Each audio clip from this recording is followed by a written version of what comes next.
Chapter 401, Asking About Something.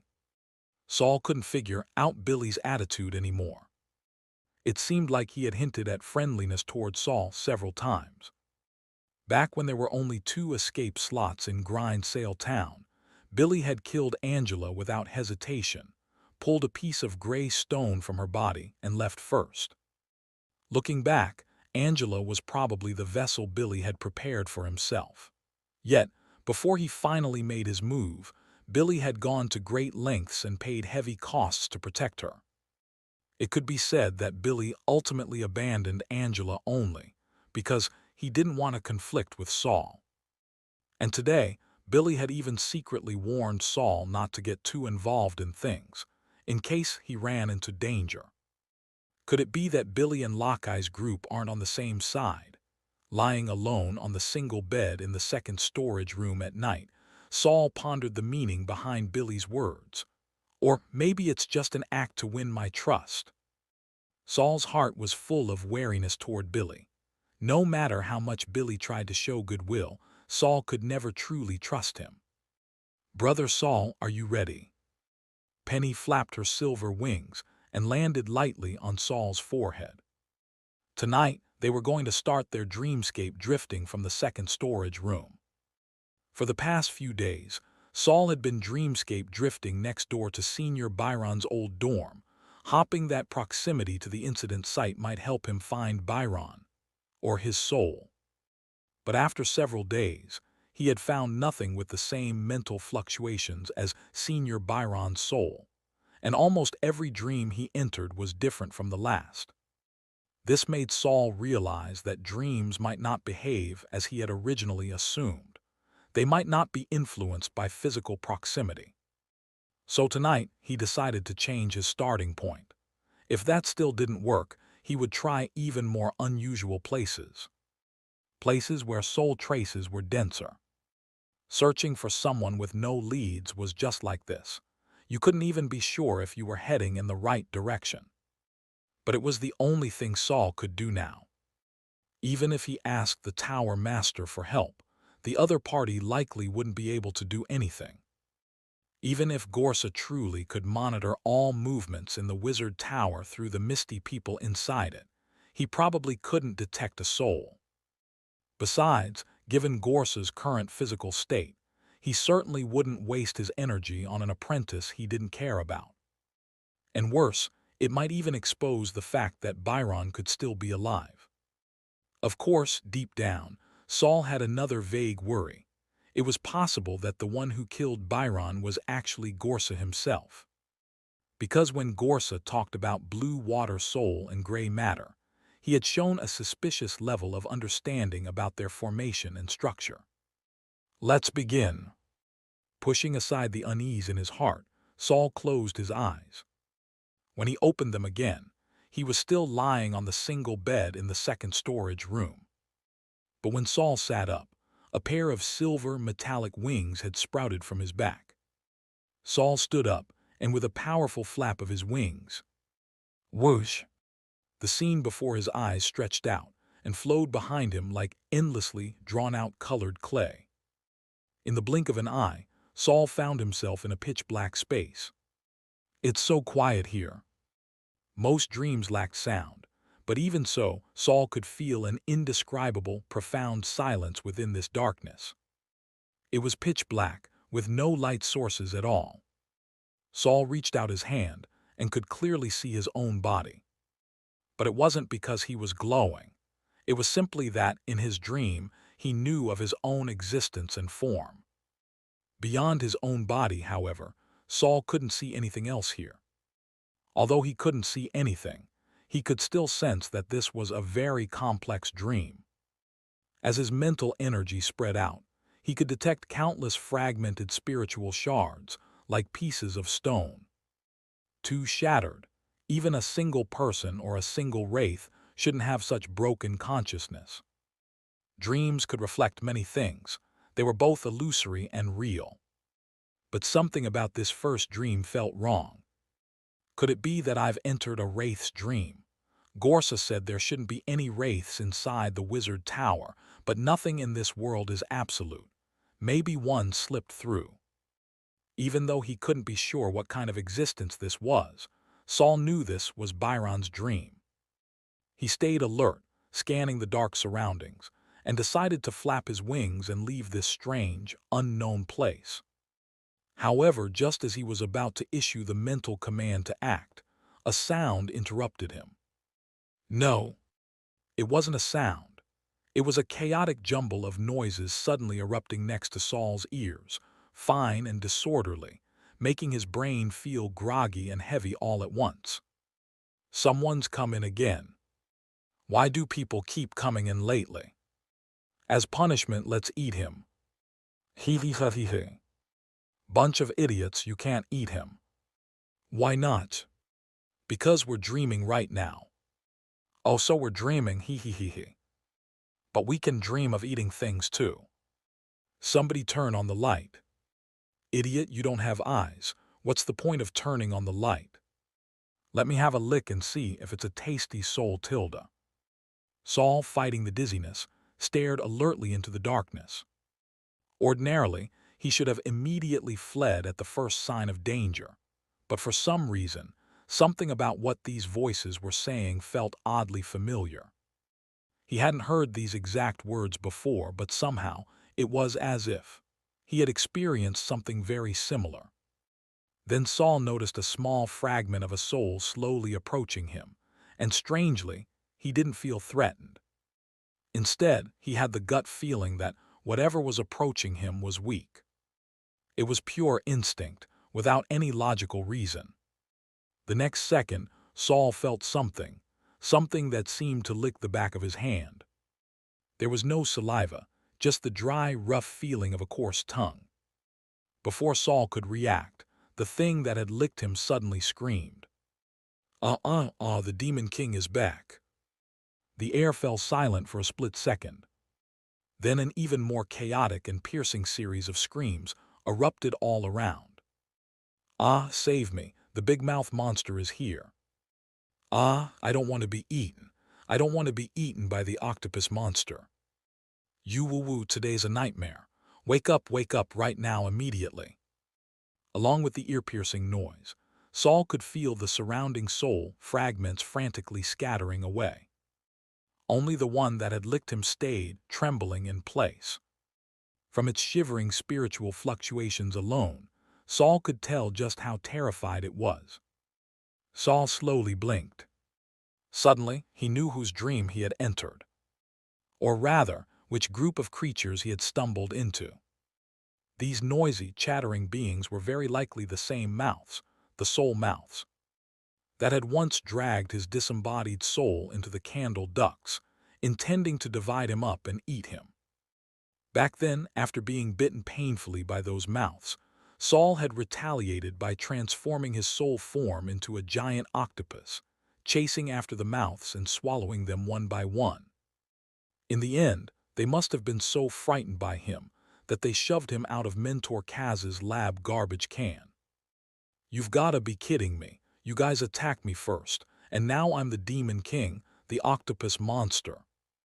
To confirm his guess, Saul reached out and grabbed the trembling soul fragment.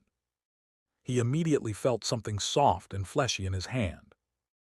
Guessing it might be a mouth, he reached out his other hand, grabbed what he thought was the corner of its mouth, and gave it a shake, like shaking down a thermometer.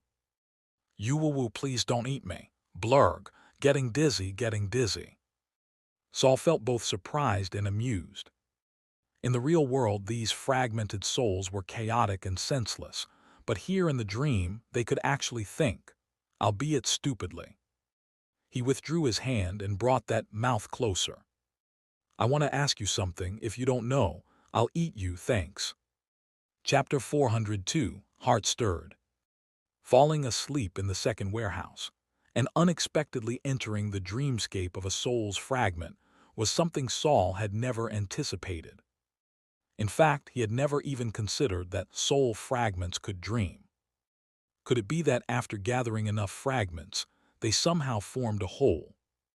But now was the time to dwell on that. A thought suddenly struck Saul. If soul fragments could dream, Didn't that mean they also possessed stable memories? That was why Saul had grabbed the soul fragment's mouth before it could escape. You're asking. You guys just said another person entered. Judging by the way you recognized me earlier, you weren't talking about when I was dragged in over a year ago. Saul shook the mouth he was holding. So, has someone else recently entered the tunnels? Ordinary apprentices definitely couldn't enter the tunnels, and none of the current true wizards were skilled enough at reshaping their forms to squeeze into them either. So whoever entered must have been a soul body. Could it have been Senior Byron? Yes. Was it a complete independent soul body? The mouth gaped open for a while, as if trying to think. No, not a complete soul body. Saul's heart sank, but he sensed the mouth still had more to say, so he didn't interrupt. It wasn't a soul body that entered. It was a living person. We watched as he crawled deeper and deeper inside. Saul froze in place, and after a moment of hesitation asked, "A living person? How could it be a living person? Could a living person really enter the candle tunnels? Where did he go?" "Deeper." "What's deeper?"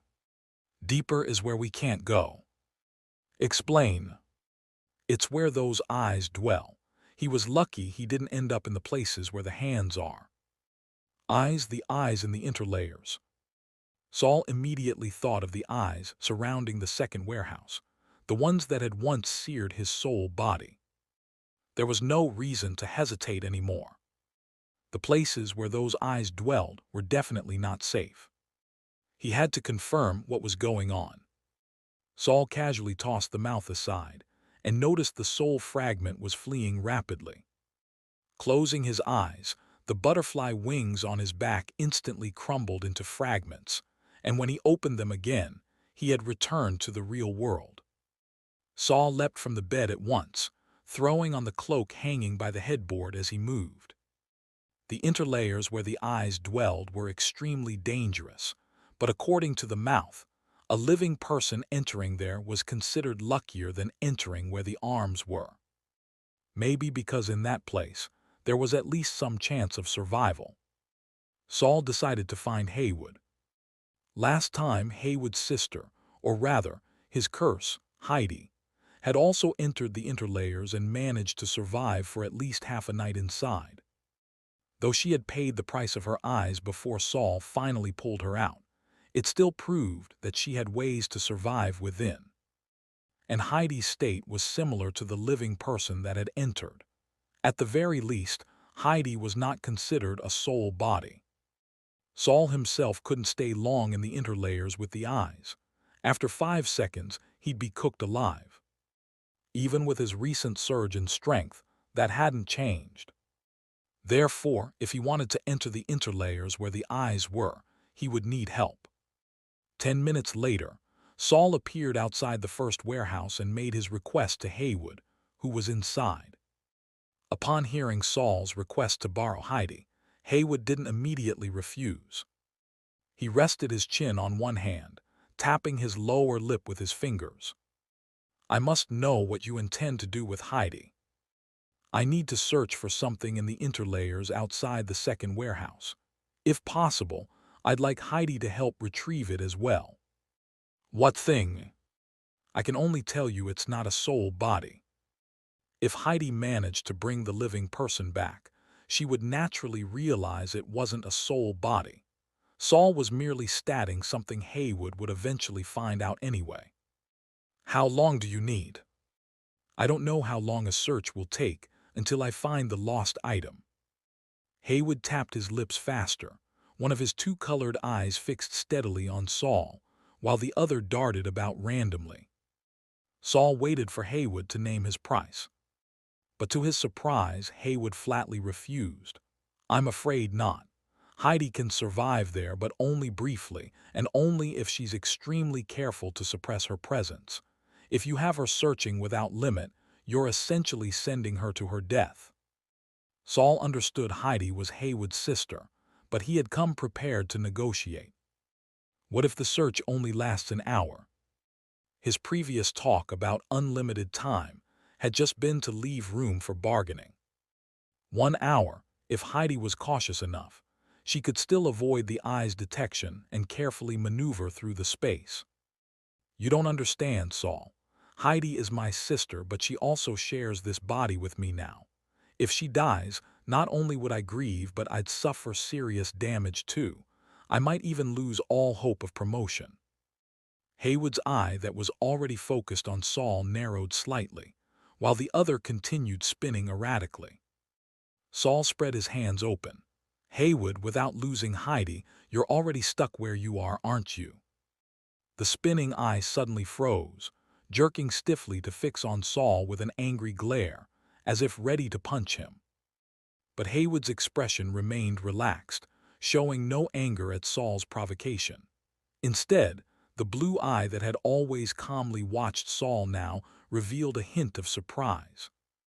I thought you were here to borrow something. Saul answered seriously, to be precise, for an equivalent exchange. So you've already prepared something for the trade. Are you sure I'll be interested? As he spoke, Haywood gestured toward the warehouse behind him. As the keeper of the tower's largest warehouse, Haywood lacked for no magical materials. And given his strength as a peak third-rank apprentice, no one had ever dared claim they could offer something he couldn't already obtain. But Saul was confident, because what he intended to trade was something he had created himself. Haywood, I believe your locator device must be extremely powerful and very well suited to you. Saul began by complimenting him. But the real reason you can't advance is your own strength. Saul raised both his hands. No offense intended, but I suspect your locator device isn't well suited for dealing with soul forms, is it? Under the locator's enhancement, your physical body became overwhelmingly strong, far exceeding your soul. So you had to host a cursed soul inside yourself to maintain balance. This time Haywood's purple, vicious eye widened slightly, while the calm blue eye narrowed. Probing a wizard apprentice's locator device is a very dangerous act. The air temperature suddenly spiked. Not actual heat, but the surrounding elemental particles had grown restless. Still, Saul remained calm and snapped his fingers lightly. A wave of spiritual resonance and mental ripples spread outward like a stone cast into a pond. As that mental force expanded, the restless elemental particles quickly calmed. The room returned to its original coolness. And along with it, Haywood's darkened expression lightened once again. This is, Haywood looked at Saul's hand, surprise flashing in his eyes. I have a physical enhancement potion. This potion can allow your skin to be like mine, able to host soul and mental forces. What do you say? Isn't that enough of a trade to let Heidi take a little risk? Haywood stared intently at Saul's hands. He hadn't mistaken it earlier. The spiritual ripples had indeed spread from Saul's hands. Saul's skin could accommodate soul forms. This was exactly Haywood's biggest weakness right now. He was thoroughly, completely tempted. Chapter 403, Found. Haywood rubbed his lips faster and faster, the originally blood-colored lips switching back and forth between pale and dark red. Suddenly, Haywood spoke, I want the formula. Keep dreaming, Saul smiled. Haywood immediately said, I can offer more in exchange.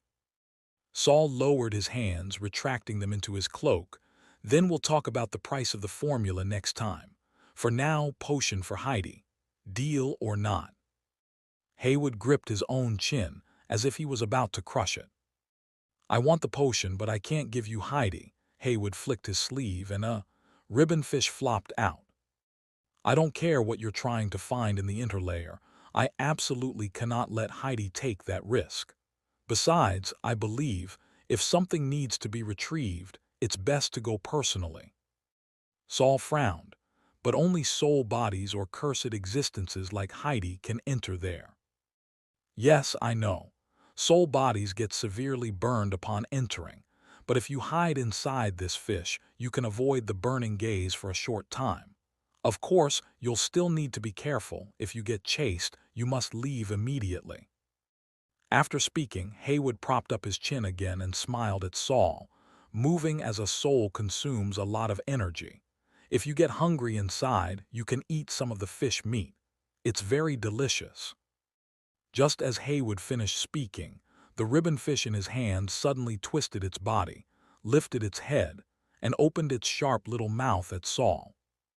"If you're hungry, you can eat me. I'm very tasty."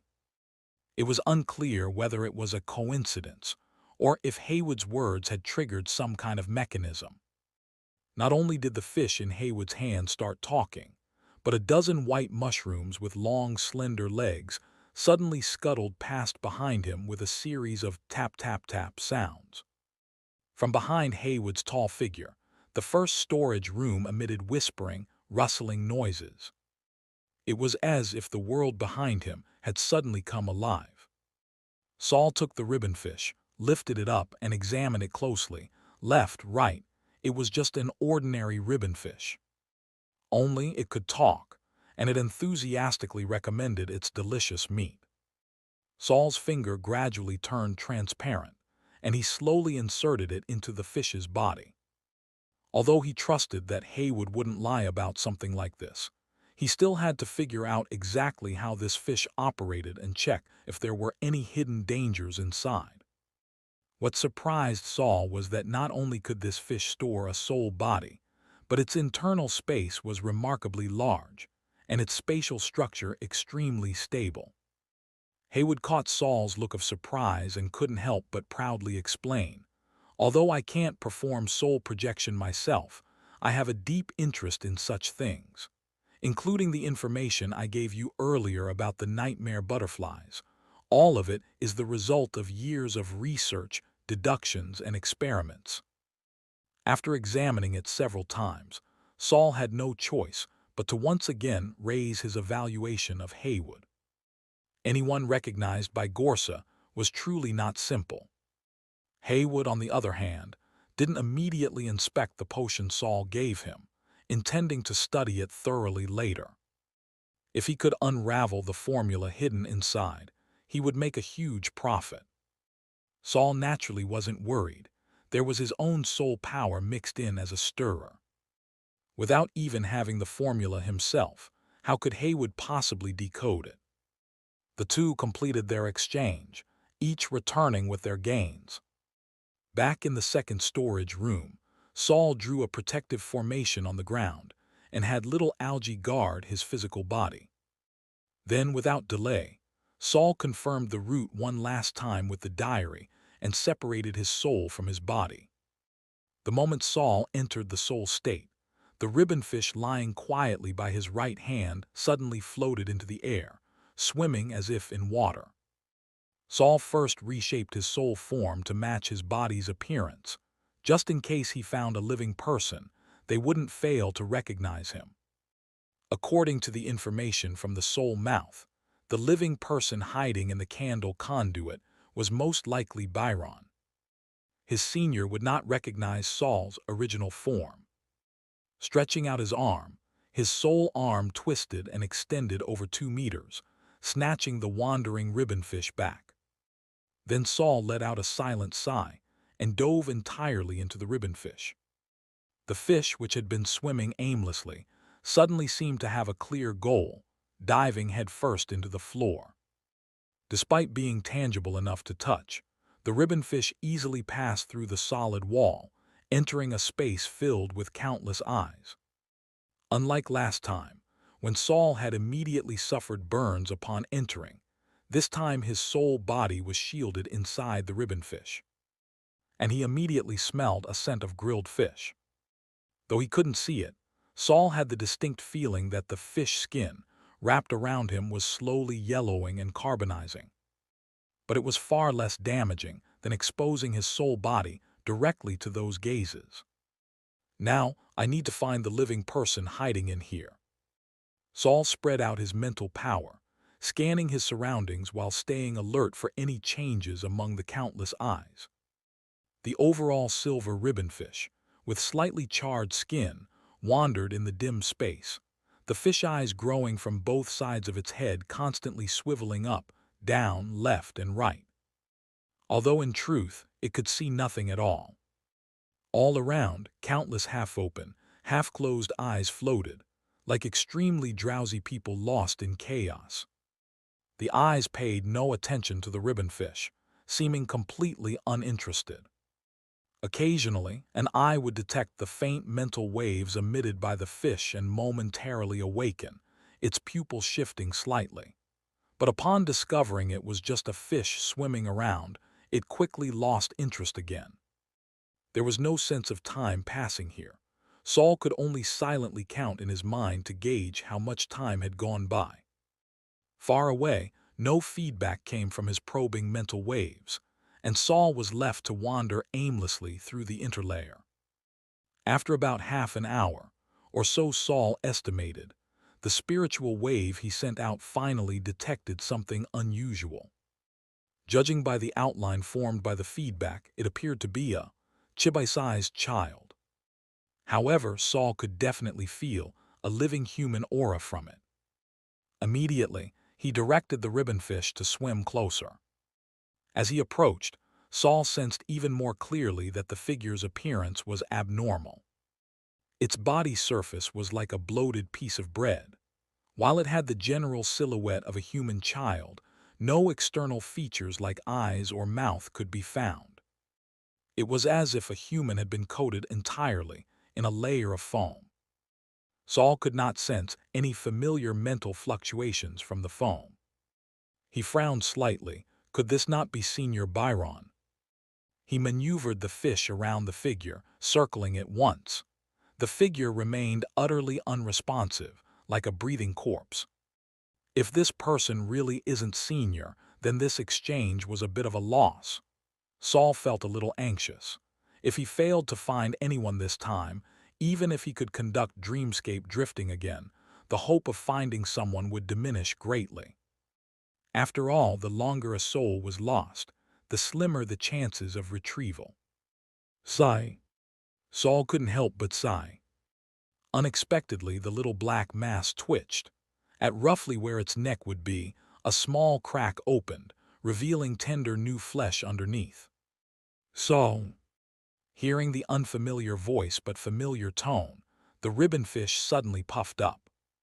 Senior Byron, is that you? Saul immediately transmitted his words through the small crack using spiritual communication. It's me. How did you end up in such a dangerous place? Byron's voice carried both confusion and delight. Chapter 404, Escape and Trap. At last he had found him. The tension in Saul's heart finally loosened. I realized something had happened to you, but I didn't find any signs of your soul body splitting apart and dissipating, so I guessed you might still be alive. The ribbonfish swam around the little coal ball-like figure, thinking about how to take him away. Senior, how did you get in here, and who attacked you? Byron's cracked mouth wasted no time spitting out the truth to Saul. It was Lady Yura. Also, you didn't take the gray potion, did you? Yura, huh? I saw the words you left on the pen shaft, so although I prepared the potion, I didn't drink it.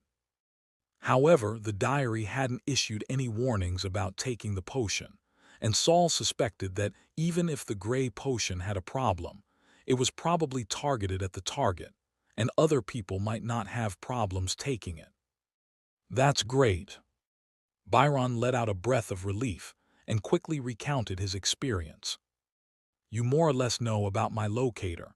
It's very flexible, it can stretch and shrink. Saul nodded secretly. He had never seen such a flexible locator before.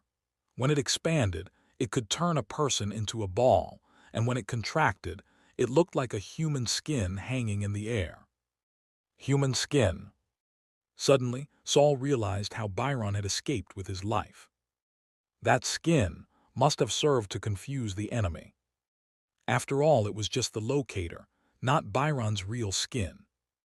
In other words, Senior Byron had pulled off a golden cicada, shedding its shell right under the nose of Lady Yura. a former second-rank wizard.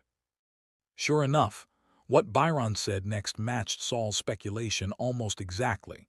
But my locator has one other very special ability, faking death to escape. When I'm subjected to a fatal attack, the locator will send me into a nearby crevice while displaying a dead state to delay the enemy from discovering I'm still alive. Seeing your current state, I had already guessed some of it, Saul said. I'll take you out of here now. This place is dangerous. We can't stay long. Although Byron had been hiding here for several days, it didn't mean the interlayer was a safe place. Those eyes could turn hostile at any time. I'm afraid that won't work. Byron gave a bitter smile. My skin is gone. The new skin hasn't grown yet.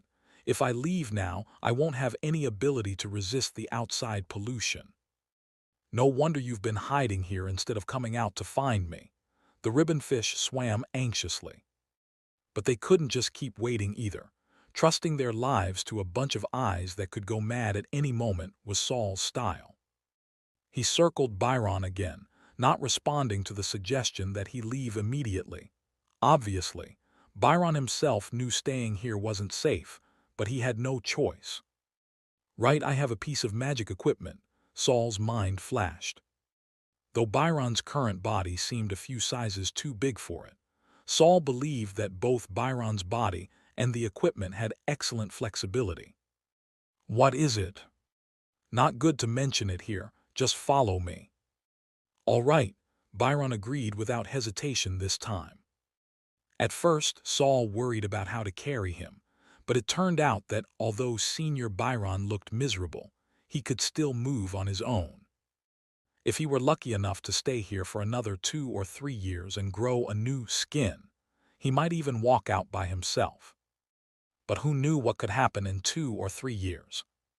The two began to move slowly. Though a bit worried about the surrounding eyes, they couldn't afford to make too much noise. Saul had left a mental mark where he entered the interlayer, and now they were cautiously moving toward that marker. However, as soon as they started moving, the surrounding eyes began to glance over from time to time. Often, after seeing a ribbonfish and a lump of black charcoal, the eyes would lose interest and droop their lids. But there were always 1 or 2 eyes that, for some reason, kept staring. As they progressed, the number of eyes paying attention to them gradually increased. Saul could almost feel himself smelling more and more delicious. If he had a real body, he probably would have swallowed twice by now. Is it because the two of us moving together makes too much commotion? Saul kept a close watch on the eyes around them. Byron, at Saul's side, remained just as vigilant. He didn't open his mouth to warn Saul, first because he trusted Saul's alertness, second because speaking would release more of his magic power. When the two of them had stayed still earlier, things were fine, but now that they were moving, they drew far more eye attention. The less magic power exposed, the better. Even so, the number of eyes staring at them kept growing. After about 10 minutes of creeping along, nearly all of the surrounding eyes were now staring at them. The feeling of those gazes on their bodies was like someone jabbing their skin repeatedly with tiny nails. It wasn't painful, but it was uncomfortable, enough to make someone irritable and on edge, ready to scream at any moment. Saul could sense Byron was also getting uncomfortable. The amount of magic energy leaking from Byron had doubled, and waves of restless emotional fluctuations were leaking out. That unease was also affecting Saul, making him increasingly irritable, and he felt an overwhelming urge to lash out at those eyes. Something's wrong, they're not just watching us, they're waiting. Saul suddenly realized. So many eyes had turned to look at them. It couldn't be that they simply hadn't noticed the two of them, yet they weren't attacking. Instead, they were just staring, waiting for Saul and Byron to crack under the pressure. What are they waiting for? Are they waiting for all the eyes to focus on us before they act, or are they waiting for us to lose control and attack first? Saul recalled how his soul body had gone berserk after being dragged into the candle passage. If he hadn't been immediately thrown out by the mouse, who knew what would have happened? Back then, his magic power had been very weak, making him vulnerable to influence. Now that his magic power had surpassed that of an average first-rank wizard, he was less susceptible, but the irritation still clung to him like a shadow, and he could hear the sound of blood rushing in his body. But he was a soul body right now. How could there be blood? Saul controlled the ribbonfish to suddenly turn around and used its head to press against Byron's body. Carefully, he sent a message through the smallest pulse only the two of them could sense. "Senior, don't move. I'll push you along." Byron struggled slightly, but soon managed to calm his increasingly agitated mind. He didn't speak, just gave a hard nod. Senior Byron really is on the verge of breaking out. Saul's heart pounded. The diary didn't issue a warning because if Senior Byron breaks out, I can escape, but he can't. It was likely that these eyes hadn't attacked Byron earlier not because they hadn't discovered him, but because they were waiting for him to fully mature. After all, immature fruit often tastes bitter. Realizing this, Saul immediately sped up, trying to minimize Byron's burden. As long as Byron stayed still and focused on controlling his mind, they could endure until they escaped. But Saul's actions also exposed the fact that he had realized the eye's trap. The eyes immediately widened, and the feeling of being watched almost became tangible, pressing down on Saul and Byron like a heavy weight. Since the situation was blown anyway, Saul stopped pretending.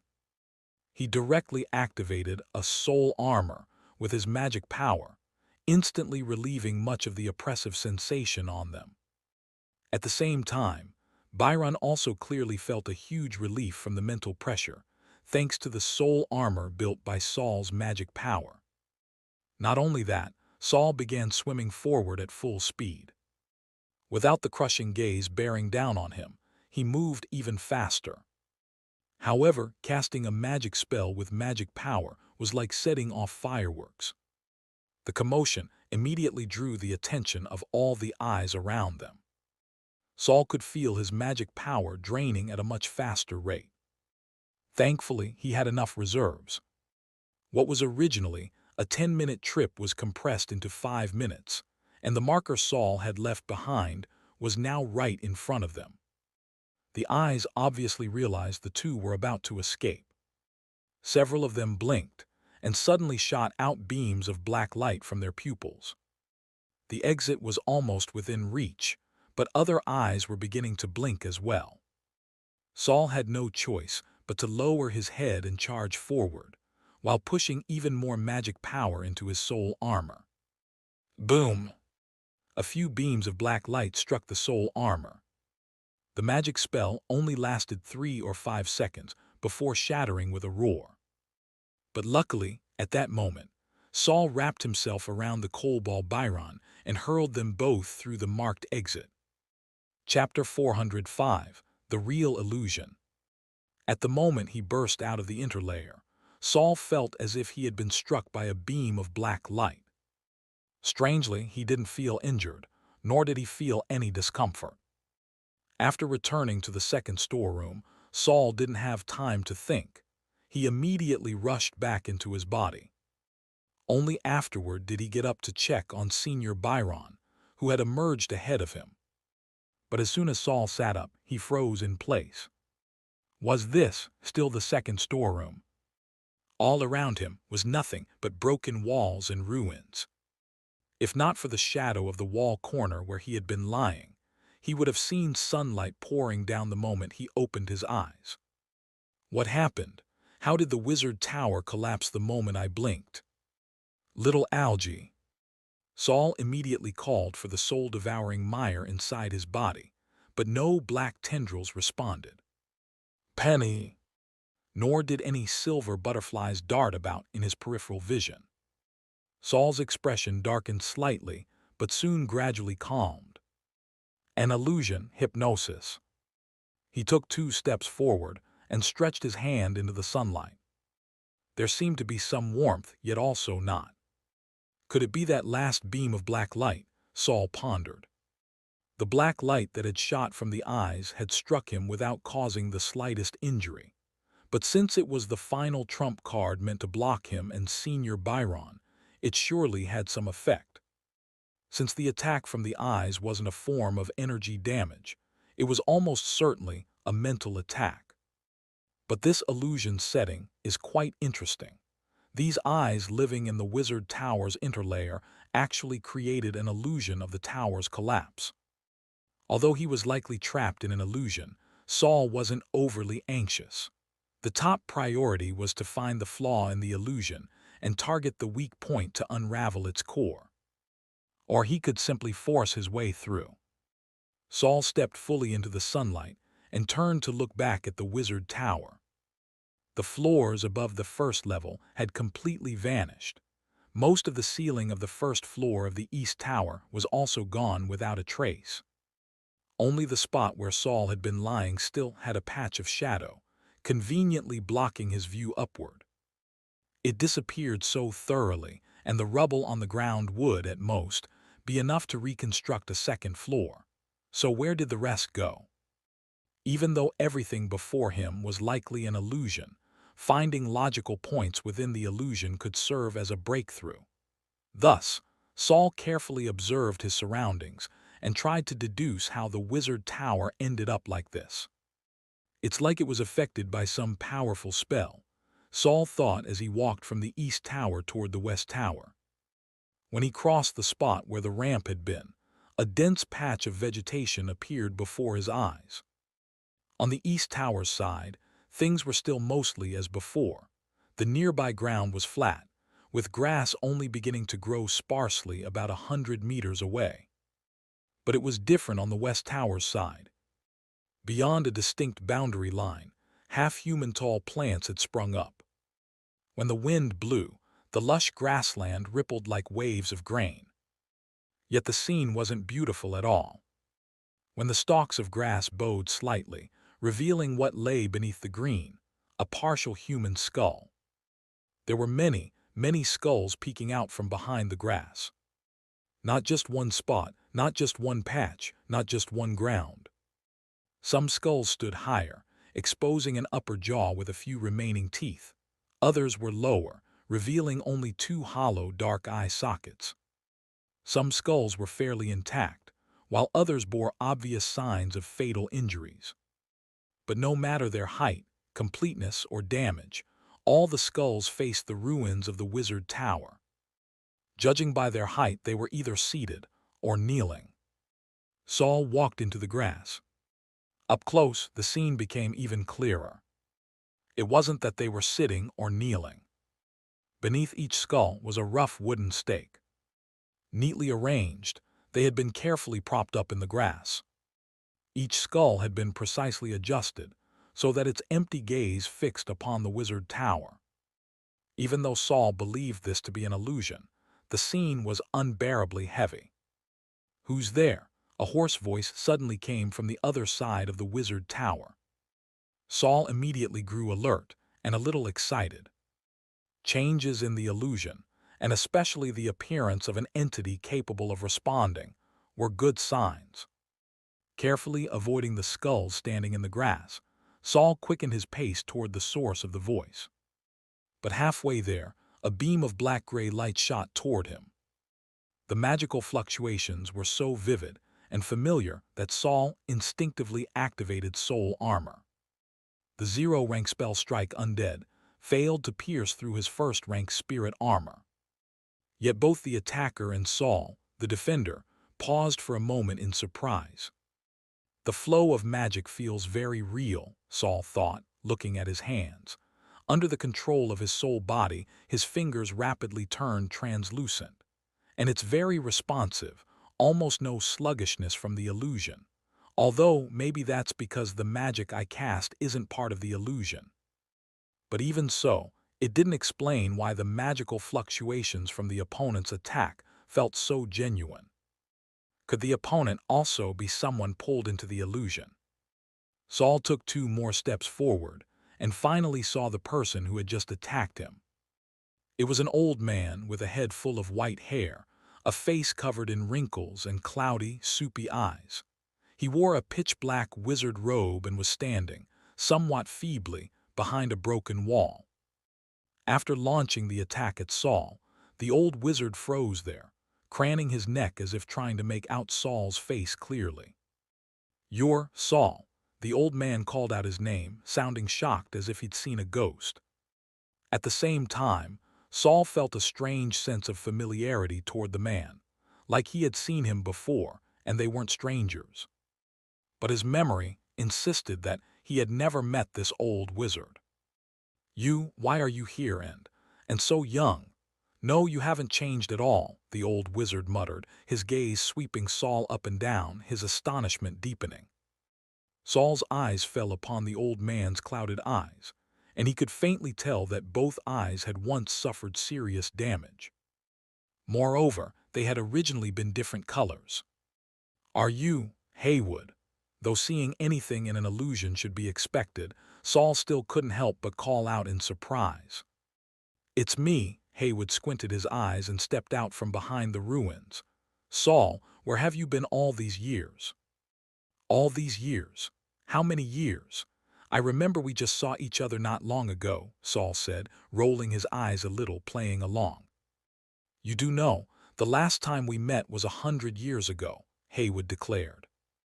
At that moment, Saul felt like laughing, but there was a bizarre sense of reality pressing down. "Is that so?" Saul countered. "Then do you remember what we talked about the last time we met?" The aged Haywood sank into thought. After a moment, he lifted his heavy eyelids to look at Saul again. "You don't believe me, huh? Heh, it seems. You've been living in chaos these 100 years too." Saul raised his right eyebrow, but didn't bother to argue. The aged Haywood's brief smile quickly vanished, as if his sagging, heavy skin couldn't support it for long. "Even if my body has deteriorated, my memory is as muddled as yours. The night before we parted, you came to borrow Heidi to help you search for something in the interlayer." Haywood's gaze drifted past Saul toward the forest of skulls, and he continued, "But Heidi's condition was unstable and she was too important to me. So I didn't agree. Instead, I lent you a fish. In return, you gave me a bottle of body enhancement potion." "Then why didn't you use it after all these years?" Saul asked, eyeing Haywood's skin.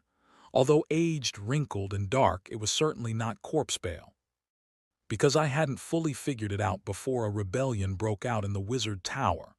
Haywood's face twisted in rage, and he cursed loudly, spittle flying. "Those sons of bitches, they betrayed the Master. They killed Master Gorsa." Chapter 406, False, Real.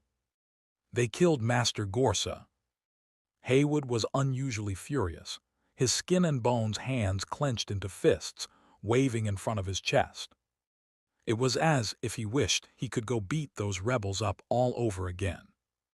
"I knew those eyes in the interlayer would fabricate a history for this past 100 years. Saul found it amusing. In their constructed version, it made sense to depict Gorsa as betrayed and killed. After all, those eyes, when still alive, might have died because of the Tower Master as well. Then, after death, they were forever imprisoned within the interlayer, dozing off day after day." Still, Saul feigned a shocked expression. "You're saying someone killed the Tower Master and destroyed the Wizard Tower?" He then suitably showed some doubt. A group of first-rank wizards, how could they possibly kill the Tower Master? "I don't know the specific details," Haywood said with a regretful look. "At that time, it was the final stage of Lady Yura's resurrection experiment. I had exhausted my strength preparing the preliminary stages and had to rest in the first storage vault. Who would have known that, in my half-awake state, a massive surge of magical and mental power would suddenly erupt from the upper levels of the Wizard Tower? I was just about to get up when a loud explosion rang out. I was knocked unconscious almost instantly, without the slightest chance to resist. When I came to, I wanted to see what had happened. I saw several mentors attacking Master Gorsa together. The Master's state was clearly, not right, not right. The elderly Haywood began trembling all over. As the wind swept by again, half of his silver hair was blown away, revealing skin underneath that looked terribly burned. At the same time, Saul saw that at the back of Haywood's head, where Heidi had once parasitized, was now a deep hollow, as if half his brain had been gouged out. I originally intended to save the Master, the old Haywood went on, completely unaware of his physical changes, still staring blankly at the sky. But when I approached, the Master's body suddenly began bursting out with snowflakes. Saul frowned. Snowflakes, not blood. Isn't that the same way that Half-Elf died? Could this illusion be referencing my recent memories? Considering that wizard towers, as grand constructs belonging to families with at least third-rank wizards, might have had some creatures with abilities akin to nightmare butterflies, Saul couldn't completely rule it out. But he had the diary for protection, and his soul's own history was safeguarded by untouchable secrets. Normally, it shouldn't have been easy to read his memories. Or perhaps this illusion was like a dream, initiated by someone else, but with the content manufactured by himself. Of course, there were other possibilities too, like the content being drawn from another's thoughts. Intent on deducing the origin of the illusion, Saul probed further. Why would the Master's body burst out snowflakes? Haywood shook his head blankly. I don't know, no one knows. I only saw those snowflakes. Those snowflakes polluted everyone, every spirit, every plant within a kilometer radius. I was so afraid, so very afraid. I didn't think about anything, just fled into the abandoned underground laboratory and hid deep within the soul-devouring mire. But even then, I was still contaminated. It was Heidi who voluntarily absorbed all the pollution, then self-destructed and separated from my body to save my life. I wandered in a daze for decades before slowly regaining clarity. After capturing a hunter from outside and questioning him, I learned how much time had passed. I learned that nearly everyone from the Wizard Tower had died. Only I and a few wizard apprentices who were away managed to survive. The old Haywood lowered his head and extended his hands from his sleeves. Those hands looked like gnarled branches in the dead of night, so stiff that even the slightest movement seemed difficult. But I lost most of my power as well, barely qualifying as a first-rank apprentice. After speaking, he raised his head again and gazed intently at Saul's face. Where did you go exactly? Some thought you died. Others guessed you had discovered the Tower Master's contamination early and fled. But seeing you today, you seem exactly the same as when you disappeared.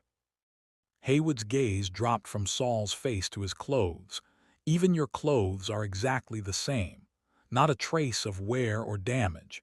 It's as if time itself stopped flowing for you. Saul took a step forward, his boots rustling through the weeds. Me, I somehow fell into a pit. When I climbed out, I found the world had become like this, and you came to tell me 100 years had passed. He continued, approaching Haywood. At first, Haywood showed no reaction, but slowly fear crept into his eyes. He took a step back, stumbled on the rubble behind him, and staggered a few steps. Seeing the retreat, Saul immediately pushed off with his feet, lunging forward at full speed. Haywood tried to flee, but with his broken, battered body, how could he outrun the young and strong Saul? In no time, Saul grabbed the back of Haywood's neck and slammed him against a broken wall. What are you doing? Haywood struggled in panic, looking nothing like the top third-rank apprentice he once was 100 years ago. It seemed that pollution and death had drained all his spirit and vitality. Relax. I'm not planning to kill you, Saul said casually as he subdued him, clearly not wasting energy just to deal with some illusion construct. As the only creature in the entire illusion that had independent consciousness and reaction capability, Haywood's numbers and data were worth studying. Saul extended his mental power, feeling the fluctuations in response. Then he carefully examined Haywood's injuries and body condition. "These numbers feel so real," Saul murmured as he released the elderly Haywood, suddenly less sure of himself. Is this really just an illusion created by the resentful eyes? Unless they experienced it personally, how could they fabricate such realistic data? Haywood coughed weakly twice. Judging by both his appearance and the data Saul had just sensed, his body was extremely frail. It was a wonder he had survived 100 years. At that moment, the sunlight behind the two began to dim. The sun was setting. Haywood didn't seem angry. "Were you testing me? I know it's hard to believe, but it's all true. It's getting dark. We have to enter the ruins of the Wizard Tower. Otherwise, we'll have some deadly guests coming for us." Seeing how calm Haywood was, Saul stopped pressing him. "What kind of enemy? Can't we just leave?" Haywood was already turning to walk back. "It's useless. Whether you stay outside at night or try to escape, those creatures hunting you will find and kill you. I once wandered the surrounding forests, captured a few hunters, and almost died out there. If I hadn't realized in time and rushed back here, I would have been killed by mutated ordinary people." Those horrors seemed to have absorbed all the resentment from the Wizard Tower, unspeakably terrifying, unspeakably strong. They forever shroud the area around the tower like a nightmare. "That's strong, even leaving isn't an option." "Exactly," Haywood said, and seeing Saul hadn't followed, he turned back with a helpless look. "Are you coming or not? Don't worry about traps. As you saw earlier, I don't even have the strength to activate a large-scale magic formation. I wouldn't stand a chance against you." Saul chuckled and finally followed him. "I'm just curious about those enemies you mentioned. From your description, they sound like wraiths." "If only they were just wraiths. Once it's completely dark, you'll see for yourself." Haywood led Saul through a door on the west side of the tower. Since only part of the first floor and a small section of the second floor of the Wizard Tower remained, Haywood had been living on the west side's first floor these past years. It had originally been a kind of garbage dump, but because of that, many useful supplies could still be found. In this rubbish heap, Haywood had built a small shack. Upon entering the rickety structure, the first thing Haywood did was light a candle. The candle was very familiar, one of those white candles seen everywhere in the Wizard Tower. After dark, you must never leave the light of the candle. Haywood turned back. The pale candlelight illuminated his face, making the scars on it look even more horrifying. "Otherwise you'll die too." Chapter 407, The New Lunar Calendar. The candles of the Wizard Tower never go out. The candlestick in Haywood's hand had been pulled straight off the wall. That used to be the first rule in the Apprentice Handbook. Now it's the only rule. At night, the candles must never go out. Saul moved closer to the candlelight. Not long after they entered the West Tower, the sky had gone completely dark. It happened so fast, it felt unnatural. It made Saul feel, once again, that this place wasn't part of the real world. He glanced around the messy room, feeling stifled. After nightfall, the atmosphere here becomes strange. Saul tugged at his collar, the air was too heavy, and he felt a faint sense of suffocation. As if the room didn't have enough air for two people to breathe. After nightfall, Haywood had barely spoken. He curled up in a corner, staring at the candlestick about a meter away, as if terrified it might go out at any moment. "I feel like someone watching us," Saul said as he walked toward the door. The door was cobbled together from pieces of what must have been a dormitory door. The gaps were wide, and cold wind howled through. "Of course, lots of people," Haywood muttered, moving slightly, a rare response. "Don't look around, wait until morning." But Saul wasn't as cautious as Haywood. He had no intention of lingering in this illusion for 100 years. The key to breaking an illusion was disrupting its order. Although the illusion was so real that it made Saul doubt himself at times, he still leaned toward believing this wasn't the real future. But if he stayed here any longer, his grasp of reality might grow dangerously blurred. He already knew plenty about this place, but he hadn't yet found a sufficient crack to shatter the illusion. Maybe the way out isn't inside the wizard tower. Saul leaned toward the door gap. Outside, the patch of grass teeming with skulls stretched before him. The wind howled as ever, flattening the dark green grass. Pale skulls bobbed up briefly before being swallowed again. As he watched, Saul had a strange illusion. Somewhere among those countless skulls, a living face of flesh and blood was hidden, staring at him through the gap. Someone is watching me. This isn't just my imagination. Suppressing the goosebumps bristling across his skin, Saul scanned every skull peeking through the grass, but he still found nothing. Slowly, Saul looked upward. Tonight there was no moon but countless stars. The starlight shimmered across the sky, yet something about it felt wrong. Aren't these stars packed a little too densely? Saul squinted, focusing more intently. The more he looked, the more certain he became. These weren't the stars he remembered. Among these stars, there seemed to be a small black dot at the center of each one. Each black dot pointed straight toward Saul, like the pupil of an eye. Eyes. Saul placed a hand on the door, ready to step outside. "What are you doing?" Haywood's voice suddenly cut through behind him. Saul turned back. He saw Haywood staring at him, wide-eyed. Large swaths of white around tiny pinpricks of pupils. Just like the stars outside. Saul smiled faintly, just stepping out for a look. "Never stay where there's no light," Haywood said darkly. "The stars are so bright out there. Does that still count as no light?" Haywood froze. "There are no stars outside," he said hoarsely. Something seemed to click in his mind. He immediately scrambled to the corner, pulling out more candles, lighting every single one without the slightest concern for wasting them. As he lit them, his hands clutching the firestone visibly trembled. Seeing Saul still standing at the door, he shouted in near panic. "What are you doing just standing there? Help me light the candles. You've attracted the grudges. We need more candle light to suppress them." Saul had no real intention of listening. He was itching to go outside and investigate those stars. But at that moment, the feeling of being watched surged even stronger. A faint, sharp screech came from the door gap behind him.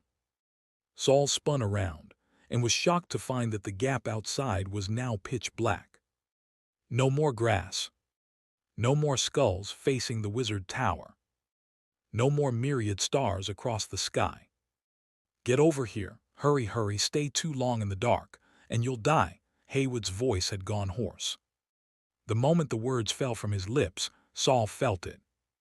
A murderous intent, sharp and electric, raced from his fingertips to the base of his spine. Danger! His instincts screamed at him to dodge immediately. But Saul stood frozen in place, braving the bone-deep cold. Then he saw it. The diary within his mental realm suddenly flipped open. May 14th, year 317 of the new lunar calendar. You are looking at the scenery through the door. And the one watching the scenery is watching you. No death warning. This was a crisis alert. The moment Saul finished reading the diary entry, he sprang backward 3 steps, landing beside Haywood. The suffocating sense of danger weakened, but did not disappear. In fact, as the seconds ticked by, it was growing stronger. Haywood had filled the ground with lit candles, holding 2 more in his shaking hands, but his terror hadn't lessened one bit. "They're coming, they're coming." "Who's coming?" Saul turned his head toward Haywood. But Haywood just stared at the door, his facial scars twitching. Receiving no answer, Saul looked back at the door and realized the door gap was widening. No, it's not that the gap is growing, it's that the door is shrinking. Saul felt a wave of cold run through him. The darkness is devouring the door. That old, almost forgotten sense of horror surged through his bloodstream, and within that terror, Saul found a familiar clarity. He calmed down instantly. His gaze dropped back to the diary. New lunar calendar, year 317, so this is still the present. Earlier, when he sensed the danger, Saul had deliberately hesitated before retreating, waiting for the diary's prediction. And the diary recorded the date. My initial analysis was right. This is an illusion, part of the Black Light's attack. The illusion isn't complicated, nor is it directly lethal. If I'm right, the darkness won't fully invade this room either. Unlike Haywood, Saul wasn't gripped by fear, but neither did he foolishly step forward to provoke the dark. Sure enough, after a few minutes of tense standoff between light and dark, the blackness slowly receded from the door. Haywood let out a long breath. He reluctantly blew out the excess candles, leaving only 3 for safety.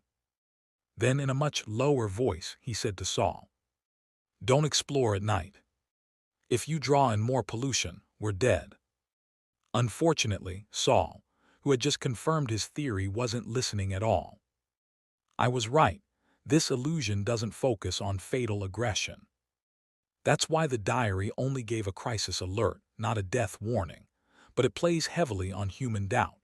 Anyone else, trapped here long enough without finding a way out, would start doubting themselves more and more. Seeing the illusion laced with fragments of logical truth, they'd start to believe. Maybe this really is 100 years later. The more they doubt, the more trapped they become. Eventually, they'd hypnotize themselves. They persuade themselves this really is the future, and they'd be trapped in this layer forever. Now that he had confirmed it was an illusion, Saul had a few ideas for how to break it. He rubbed his chin thoughtfully. This illusion likely covers just 100 meters or so around the Wizard Tower. If I try to leave, I'll probably trigger an immediate, overwhelming danger. And those stars overhead, they must be the eyes inside the layer. They're powerful, very powerful. Now 2 options lay before him. 1, walk into the darkness and fight the pollution head-on, though judging from the diary's warnings, the battle would be fierce. Or 2, kill Haywood, kill the one broadcasting this world's setting. Saul slowly turned his head, looking at the aging Haywood, lost in a daze as he stared into the flames. Chapter 408, Invasion and Devouring.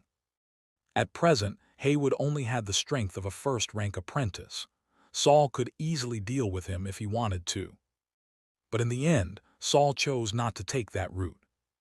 He suddenly wanted to keep Haywood alive. This Haywood possessed a remarkably clear consciousness and the ability to respond intelligently, something that a simple illusion couldn't achieve. Saul wanted to find out exactly what power had constructed this Haywood within the illusion. Having made up his mind, he began searching through the room. At first, Haywood merely kept staring at his 3 candles. After a while, as the commotion around him grew louder, he couldn't help but glance over. That single glance made him turn his entire head. "What are you doing? Didn't I tell you we need to stay quiet at night?" But Saul had already started drawing a circle on the floor, using materials scavenged from the pile of junk. While working, he casually answered Haywood's question. "I'm drawing a magic formation." Haywood had initially been a little angry, but when he saw the formation Saul was drawing, he hesitated and walked over. Although his strength was now lacking, his knowledge remained intact. He immediately recognized that Saul's formation was no ordinary thing. "Is this a defensive formation?" His eyes lit up. Perhaps Saul could offer another way to resist the pollution lurking in the darkness. "More or less," Saul replied as he continued selecting materials from his hand, answering offhandedly. After all, he wasn't lying. The best defense was an offense. Haywood grew even more interested. Though he no longer had the power to activate a formation like the one Saul was carving, he suddenly realized something he had completely overlooked.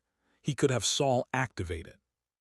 It seems that 100 years have really dulled my mind, he thought, feeling excitement he hadn't felt in a long time. Haywood clenched his withered hands and leaned closer. Is there anything I can help with? Just as Saul happened to pause, he smiled and said, Of course. There's plenty of material here, but most of it lacks energy. I need something like a magic crystal to supply magic. Are there any left? Haywood's face immediately fell. The magic crystals were exhausted long ago. Saul had expected that possibility, so he wasn't too disappointed. After completing the last rune, he stood by the magic formation thinking, this place is a special environment, likely constructed of mental force. Without sufficient magic, can I activate the formation using just mental force? It seemed worth a try, so Saul immediately stepped into the formation and attempted to activate it. However, the formation remained inert. Saul raised his eyebrows. So magic really is indispensable. He couldn't help but press his hand to his forehead. As expected, this world has a hidden logic beneath it all. If it weren't for the diary I saw, I might have once again believed this world to be real. With that sigh, Saul still needed to find a suitable source of magic. His gaze involuntarily shifted to the candles behind Haywood. Would those work? But how should I persuade Haywood to let me use them? Saul carefully phrased his words. Haywood, I need a sufficiently strong magic medium. Sure, Haywood interrupted before Saul could finish. Could it be that he had many more candles? Saul was just about to ask when, to his shock, he saw Haywood tear off his own right arm. His eyes widened instantly. This magic formation of yours is very powerful. If used correctly, it might just carry us beyond the cursed range of the wizard tower. Haywood's murky eyes seemed to clear somewhat. As he offered the bloody arm, he kept a wary eye on the gap under the door. But be careful. Before the formation is complete, don't let the magic fluctuations get too large. Otherwise, we'll attract them and then we're in real trouble. Saul accepted Haywood's arm with a sigh. Such material, he had indeed used it often in the past. The only difference was, back then, he always took it from corpses. This was the first time he had received something still warm. According to the logic of this world, although the aged Haywood no longer had much mental force, his body still retained the strength of a peak third-rank apprentice. Coupled with his physical enhancements, the magic stored within his flesh was immense. If materials were graded, this arm would definitely belong in the second warehouse. Without much hesitation, Saul immediately processed the arm to guide the magic, then placed it at the energy source node of the magic formation. He had drawn this formation countless times before. There was no need to double-check. Haywood, meanwhile, stood cautiously at the edge of the formation, carefully studying the runes and structure. Before he could fully comprehend it, Saul stepped into the center of the formation. Is he really going to activate the magic formation now? Haywood shuddered in fright and almost tried to stop him, but he saw that the magic within the formation was already beginning to flow. Noticing the obvious magic activity, Haywood immediately looked toward the door gap. Sure enough, the world outside disappeared once more, swallowed by darkness. It was already too late to stop. Resigned, Haywood grabbed a candle from the ground with his only remaining hand and placed himself between Saul and the door gap. He was actually preparing to buy time for Saul. When Saul confirmed that the formation had been successfully activated, he looked up, only to see Haywood standing protectively in front of him. This was truly beyond his expectations. He had thought Haywood would hide in the corner of the room, clutching a few candles as before. But after observing the formation Saul had drawn, Haywood had quickly made his judgment and chosen to take the risk together. This Haywood, Saul narrowed his eyes thoughtfully. Then he suddenly spoke. Haywood, come here too. Stand on my left side. Joy flashed across Haywood's heart, though he kept a straight face as he hurriedly moved beside Saul, still holding the candle. Saul focused on the increasingly blackened door gap, simultaneously circulating his magic and mental force. There's no penny to stabilize my emotions this time. Never mind. My mental force has grown stronger again. Let's see if I can control my emotions on my own. The formation Saul had constructed this time was the mental realm. He intended to counter consciousness with consciousness. As the magic flowed, Saul's entire skin began to turn semi-transparent, and soon a layer of white frost formed across his body. Immediately, he felt a bone-chilling cold, as if even his blood was about to freeze. It was Saul's first attempt at altering the temperature of his soul body. Before this, he had only ever changed its shape, and the extreme cold numbed his brain. His muscles shivered uncontrollably, but his gaze grew increasingly calm. Even as the door outside was completely swallowed by darkness, there was no ripple in his eyes. At last he closed his eyes, and darkness and night descended together. When he opened his eyes again, Saul found himself standing on a vast, circular stone platform suspended within unknown darkness. He stood at the center of the platform, with the enormous diary floating overhead. Around them, countless stars flickered within the darkness. A pure soul body can also enter the mental realm, Saul thought without expression. Although his attempt had succeeded, the frozen state of his emotions left him feeling no joy. He immediately entered analysis mode. In that case, if those entities trying to interfere with my mind still intend to strike, they should appear here. His gaze swept over the platform and the diary above, finally landing on the distant starry darkness. Although the surroundings of Saul's mental realm were originally enveloped in blackness, he now noticed that the darkness had become even thicker, as if someone had poured a thickening agent into water. Moreover, that darkness had begun to erode the stars, as if trying to turn the entire space pitch black. Soon the stars started blinking, twinkling on and off, as if resisting the invasion of darkness. I've never tried controlling those stars before. I wonder whether the diary protects only me on this platform, or if it protects the stars too. As Saul pondered, he suddenly noticed that the blinking of the stars sped up, almost as if someone were rapidly blinking their eyes. Blinking eyes. For some reason, Saul suddenly felt that these stars resembled the eyes seen in the interlayer. After the stars' rapid blinking, the previously thickened darkness gradually returned to the clear vastness of the night sky. But the darkness was not willing to give up. Soon, it surged forth again, polluting the night sky even more fiercely, targeting the stars, seemingly wanting to devour them first. However, this time, the stars, which had been blinking, suddenly burst forth with an incredibly brilliant radiance. Even Saul, observing from the center, was temporarily blinded.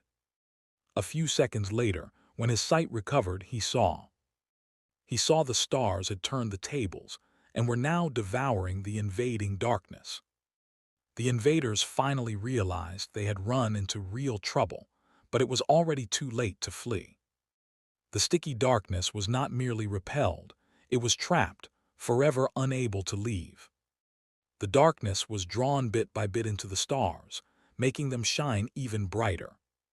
And throughout the entire process, the diary had not needed to act. When all the invaders had been absorbed, the mental realm once again returned to its usual tranquility. But Saul knew his mental realm had likely absorbed something very frightening. Chapter 409, New Skin. A strange rustling sound came from the stone platform. Saul looked down and saw what seemed like an invisible carving tool on the platform, using him as the center, rapidly etching circles of eye patterns in the blink of an eye. Saul hadn't expected that the surrounding unknown stars in the space would block the invading dark corruption without even needing the diary's intervention. Not only did they block it, but it seemed they even. Could it be that the invading eyes are being devoured by the mental realm? A sliver of surprise bubbled up from his frozen emotions. His emotional control wavered slightly, and Saul immediately suppressed his amazement, lowering his head to examine the new eye patterns on the ground. As the master of the mental realm, he could feel that changes had occurred within it, and these changes were manifested in the newly appeared eyes on the ground. Saul bent down, half squatting, and traced the new lines with his finger. Each of these eye patterns seems to be a rune. Saul's mental power followed his finger, sketching out the eye rune in his mind. Suddenly, the world before Saul's eyes changed. His field of vision was divided into hundreds of segments. It was chaotic, like looking through a kaleidoscope. Except every mirror within the kaleidoscope showed a completely different image. In an instant, Saul saw countless scenes, and each scene turned into detailed, vivid information that flowed straight into his brain. This is vision. Saul immediately closed his eyes.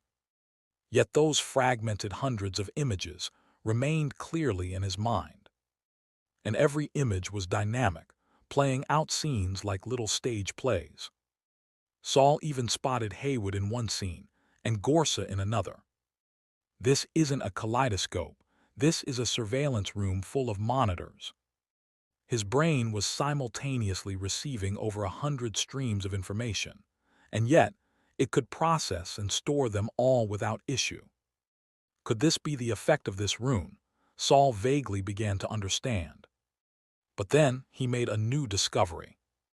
In each of the hundreds of scenes, there was a thin line floating in the frame. These thin lines would pass through the center of the images, disappearing into them. Because they were so fine, Saul hadn't noticed them at first. Lines. He suddenly remembered how, back beneath the sea of Bluewater Bay, he had also seen lines while absorbing glowing soul fragments. Only back then the fine lines connected together, while here they were all disconnected. What would happen if I connected these lines too? The thought surfaced out of nowhere, and Saul couldn't wait to try. However, the urge was too intense.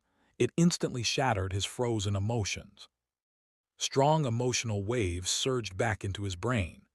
The mental realm broke apart in an instant, kicking Saul out. He felt a wave of disorientation, and when he opened his eyes again, he was already back inside the interlayer. Right in front of him was Senior Byron, who looked like a lump of coal, and his familiar mental signature. "I'm back." Saul, still possessing the ribbonfish, immediately looked up at the eyes overhead. The invaders in the illusion had been absorbed. What would happen to the eyes inside the interlayer now? However, when Ribbonfish Saul lifted his head, he found the eyes still hovering in the darkness, blinking and staring at him and Senior Byron. But they no longer attacked. They all seemed calm and harmless. When Saul stared at one of the eyes for a long time, it even quivered slightly, and then shyly averted its gaze. It actually got shy. "Saul," the charred senior finally spoke. "What's going on? Why did you suddenly freeze? And why aren't those eyes attacking us anymore?" Byron had been about to leave the interlayer earlier, but he suddenly saw Saul frozen still after being struck by the black light beams from the eyes.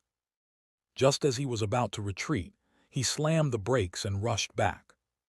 The moment he stopped beside Saul, Saul snapped out of his trance, lifted his fishy head, and looked toward the sky full of eyes.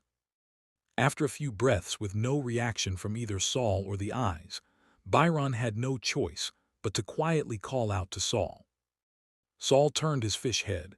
"Senior, how long was I unresponsive after being hit by the black light?" "Less than 2 seconds," Byron immediately answered. "What happened?" He couldn't assess Saul's condition now. He could only wait for Saul to explain. Those black lights can create incredibly realistic illusions. I spent half a day in that illusion, then found a way out. Turns out here, only an instant had passed. Saul silently called out to Nightmare Butterfly, and this time he finally got a response. Sure enough, when he was trapped in the illusion earlier, it wasn't that she was ignoring him. It was that the flow of time was so different that Penny probably hadn't even heard his call. Looks like you did something inside, or else these eyes wouldn't suddenly turn so tame, Byron sighed. He vaguely realized that Saul's abilities far exceeded his imagination. This was no longer something simple like extracting wraiths or absorbing evil thought. But Byron chose not to ask anything, just feeling a moment of dazed confusion inside. The gray matter solution given to Saul had issues. Probably can't even cover the owed credits now. He saved me again. Saul didn't know about Byron's complicated emotions. He simply glanced once more at the eyes above, several quickly looked away shyly, and decided to send Senior Byron out first. He could come back later to check things. Then he turned his fish body around and pushed the stunned Byron through the marked exit. Bursting through the water surface, Byron sank like a stone with a heavy plunk, while the ribbonfish soared and spun in the air. Saul detached from the fish body and re-entered his own body. Looking back, he saw the ribbonfish still lying in place, its exterior golden and crispy, already ready to be served at the table. As for Senior Byron, he lay there motionless, like a burned, carbonized corpse on the tiles. Without delay, Saul rushed over, pulling out the Elf King's head he had brought back from the Elven Valley. This head had originally been extremely dangerous, but before the half-elf's death, they had deliberately stripped away the head's mysterious properties, reducing it to a rare magic material. Saul carefully picked up the unresponsive Byron. After leaving the interlayer, Senior's condition is deteriorating rapidly. No wonder the interlayer was able to contain so many fragments of souls. Saul sighed, not daring to waste time. He firmly stuffed the well-behaved Byron into the Elf King's head. Somehow the head could accommodate a charcoal lump that was 3 times its own size, yet its exterior showed no distortion, still a beautiful black-haired figure. The silver butterfly flew out, circling the beautiful head a few times. How strange, Brother Saul, how did this head grow black hair? In your eyes it changed appearance. In mine it's still the same. Looks like Senior's entry made it lose its ability to change shape. Whether that's temporary or permanent, we'll have to see. Saul, cradling the head, sat back down at the workbench. He still needed to further process and refine the Elf King's head to make it more suitable as Byron's new skin. Byron's original skin had been his locator device, which had saved his life during the sudden attack, before being disguised as a corpse and carried away by Lakai and Jiro. Even if it could be recovered, it was probably destroyed beyond use. Losing his locator would be a huge blow for Senior Byron. But as long as his life, brain, and soul were intact, there would always be a way to recover, though his strength would likely drop back to first-rank apprentice level. However, his soul body's essence remained at third-rank apprentice strength, no fear of degenerative mutations after the downgrade. And with this new skin sourced from a once fourth-rank Elf King, even if the king was long dead, and even if his powers had been stripped by the half-elf, it was still an incredibly high-grade material. With it, Senior Byron might not just recover, he might even go further. Penny quietly perched nearby, not daring to disturb Saul's work. But at that moment, a new voice suddenly rose behind Saul. "This place is a wizard tower." Saul paused his movements, looked back, and saw the golden, crispy, fragrant fried ribbonfish lift its head. Its shriveled eyes on either side of the head sluggishly turned, seemingly observing the outside world. "Ah, the food's moving," Penny shrieked. Congratulations to Senior Byron on his rebirth. Welcome to a life of endless debt. Chapter 410, Advancement to True Wizard. Saul and Penny simultaneously looked at the ribbonfish, both feeling a surge of identical shock. He understood what Penny meant. It wasn't that the ribbonfish had suddenly become food. It was that the ribbonfish, which had clearly exhausted its energy inside the interlayer, was now moving again. Although the ribbonfish had previously recommended itself to Saul as a delicious meal, its mind had obviously been muddled, and it didn't possess true intelligence. But now things were different. The fact that it responded the moment he uttered the words Wizard Tower proved that there was now a real, independent consciousness inside the ribbonfish. "Little Algae, bring the fish over," Saul said after a brief pause, adding, "and don't eat it." Little Algae quickly stretched out from Saul's nape, flying above the ribbonfish, and drooled clear saliva. It wasn't drooling over the fish meat. It was salivating over the unknown consciousness hidden within the big fish. Little Algae carefully tucked away its sharp teeth, bit the ribbonfish by the tail, and dragged it back to Saul's workbench. The fish, dangling by the tail, began to shiver violently during the move, golden scales falling all over the ground. Saul kept working with his hands while asking, "Who are you? What's your background? How did you get into the ribbonfish's body?" He suspected he might have brought back yet another fragment of a soul from the interlayer, and he was even hoping it might be something special lichen. The ribbonfish thought for a moment, then answered somewhat stiffly, "Wizard Lord, my name is Haywood. I was a third-rank apprentice at the Wizard Tower." Saul's hands froze mid-action. He looked up in shock. "You're Haywood?" "Yes, Mentor Lord." The question Saul had been about to ask got stuck in his throat. "What did you call me?" The ribbonfish trembled again. "Mentor Lord, aren't you a mentor of the Wizard Tower?" Saul sprang to his feet, lowering his head to look at his own hands. His mental body was starting to tremble, and magic power was flowing through him more smoothly than ever. He could feel it.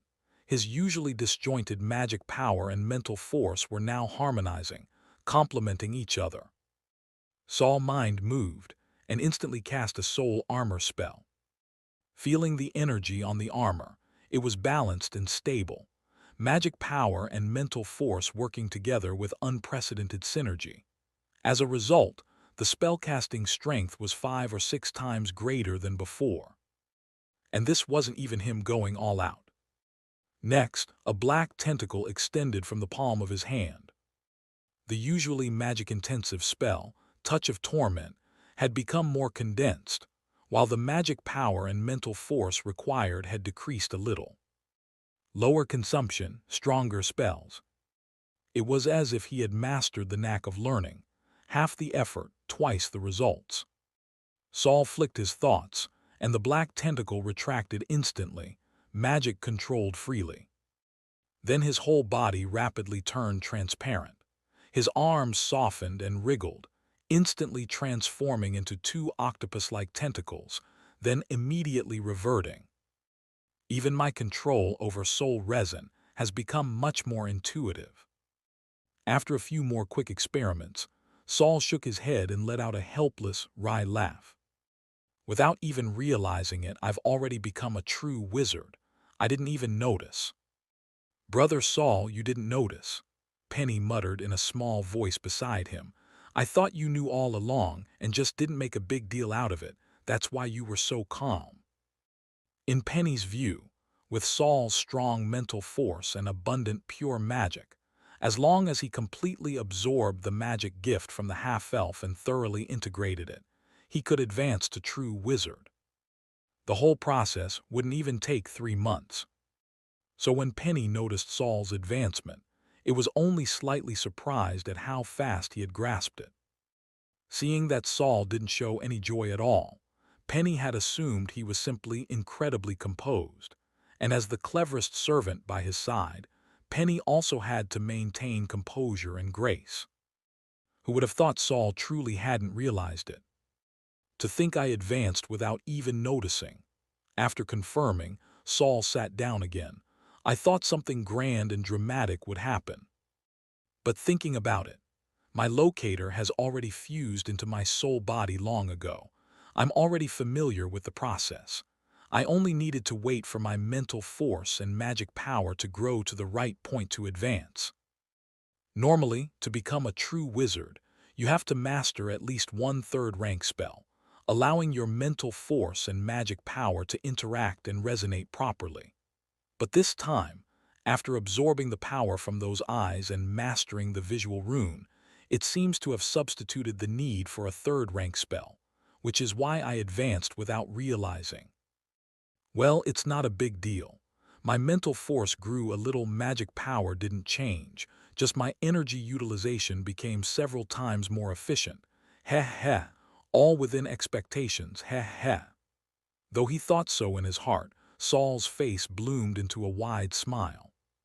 Thinking of the ribbonfish claiming to be Haywood, whose origins were still unclear, Saul quickly curbed his excitement and returned to a calm demeanor. He picked up the experiment tools from the table and continued working on Senior Byron's new skin.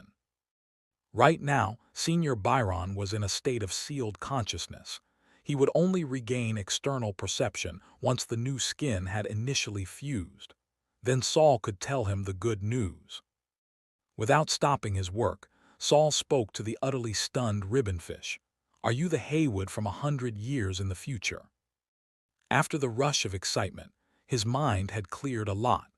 Saul remembered that during the construction of his mental realm, he had included the old Haywood within his ritual circle. Maybe that was why he had brought Haywood out of the interlayer. Haywood from 100 years in the future. The crispy ribbonfish tilted its head, recalling carefully. A piece of fish gill cracked off with a snap. I don't really remember clearly. It feels like a lot of memories rushed into my head but then quickly faded away. I only know that my name is Haywood and I was a third-rank apprentice at the Wizard Tower. Saul placed the treated Elf King's head onto the rack behind him, did a bit of camouflage, and then returned to continue questioning the ribbonfish. "So, you don't recognize me now?" This time the ribbonfish was silent for a moment before saying, "Should I recognize you?" Saul thought for a moment. Could it be that the Haywood he brought out wasn't the one from the illusion? Then how much memory can you confirm you have? Or in your memory, what year is it now? I remember it should be the year 304 of the new lunar calendar. Oh, and tomorrow. I'm supposed to undergo body modification together with Kanksha and Ivan. Modification, tomorrow. Saul's curiosity was instantly piqued. According to the ribbonfish, year 304 was already 13 years ago. At that time, Kanksha would have been just a teenager, probably just reaching second-rank apprentice. As for Ivan, Saul wasn't very familiar with him, but it was surprising to know that over a decade ago, Haywood had already been a third-rank apprentice. In all these years, with his talent, he hadn't advanced to true wizard. Saul suddenly noticed something odd. After mentor Monica, he hadn't heard of any apprentice successfully advancing to true wizard. While it was true that the chances were extremely low, wasn't it a little too strange that no one had succeeded for so many years? Apprentices like Billy and Giro, who were about to advance, had lingered at the third rank for how many years? Could the fact that no one had advanced for so long mean that his own unexpected advancement would cause some unintended consequences? Saul solemnly placed the ribbonfish in front of him. "At that time, were you about to advance to true wizard?" The ribbonfish seemed to recall something painful. Its body twisted and creaked, golden scales littering the table. Yes, yes. I had already seen hope for advancement. If I could successfully complete the body modification tomorrow, I would have had a great chance to become a true wizard. Chapter 411, Half a Face. The memories of Haywood hiding inside the ribbonfish were incomplete. He remembered that he, Konksha and Ivan were about to begin their body modification experiment, and he recalled the nearing promotion to become a true wizard, but everything before that was a blur, as though he was merely someone named Haywood from any random day. What exactly were you three planning to modify the next day? Saul felt that Haywood couldn't have appeared out of nowhere. Having stayed in the interlayer for such a long time, there had to be some reason behind it. Actually, all of our modifications were for the resurrection experiment of the Master. But out of the three of us, only one successfully completed the modification, while the others completely failed. Upon hearing this, Saul couldn't help but recall Konksha's terrifying glass head, half of it missing, and Ivan's bodiless, blurry figure wandering the corridors every night. The ribbonfish continued speaking, hopping to find out the reason behind its transformation through memory. Konksha's modification was to allow her body to accommodate multiple incomplete souls for long-term observation of the body's ability to accept different souls. Ivan, on the other hand, tried an out-of-body experience, temporarily inhabiting the corpse of a faceless man, to see if he could control two bodies at once without the original body dying, and then slowly transfer his soul completely into the new body. Hearing the mention of faceless men, Saul suddenly recalled that he had heard of this race somewhere before. He muttered in his mind, "Agu, Ivan wouldn't have used your corpse for the experiment, would he?" "Agu, no, master. I wish my body were still intact. In reality, my body was dissected and studied by the previous master of this wizard tower. The previous master was quite curious about the physiology of the faceless men. Dissecting a person while allowing their soul to observe. Seems like the previous master of the wizard tower was a ruthless one." Saul was curious. Who was the previous master of this wizard tower? Was it connected to Gorsa? "Agu, I only know name was Camus and was from the Glare family. But one day, the previous master suddenly left, and after a few days, Gorsa arrived and took over the tower. Such a large wizard tower was passed on so casually. Gorsa had once promised Saul that, after the resurrection experiment succeeded, he would hand over the wizard tower to Saul. At that time, Saul hadn't believed it. Now it seemed a bit possible, considering how easily Gorsa had taken over the tower. While Saul and Agu quickly exchanged words in the diary, the ribbonfish continued recounting the tragic experiences of himself and his companions. Ivan's modification failed completely. The faceless man's corpse underwent a mutation and began to contaminate Ivan. When Ivan tried to return to his original body midway, it rejected him severely. Sadly, Ivan lost his body altogether. "That's really unfortunate." Saul was brought back to attention and sighed.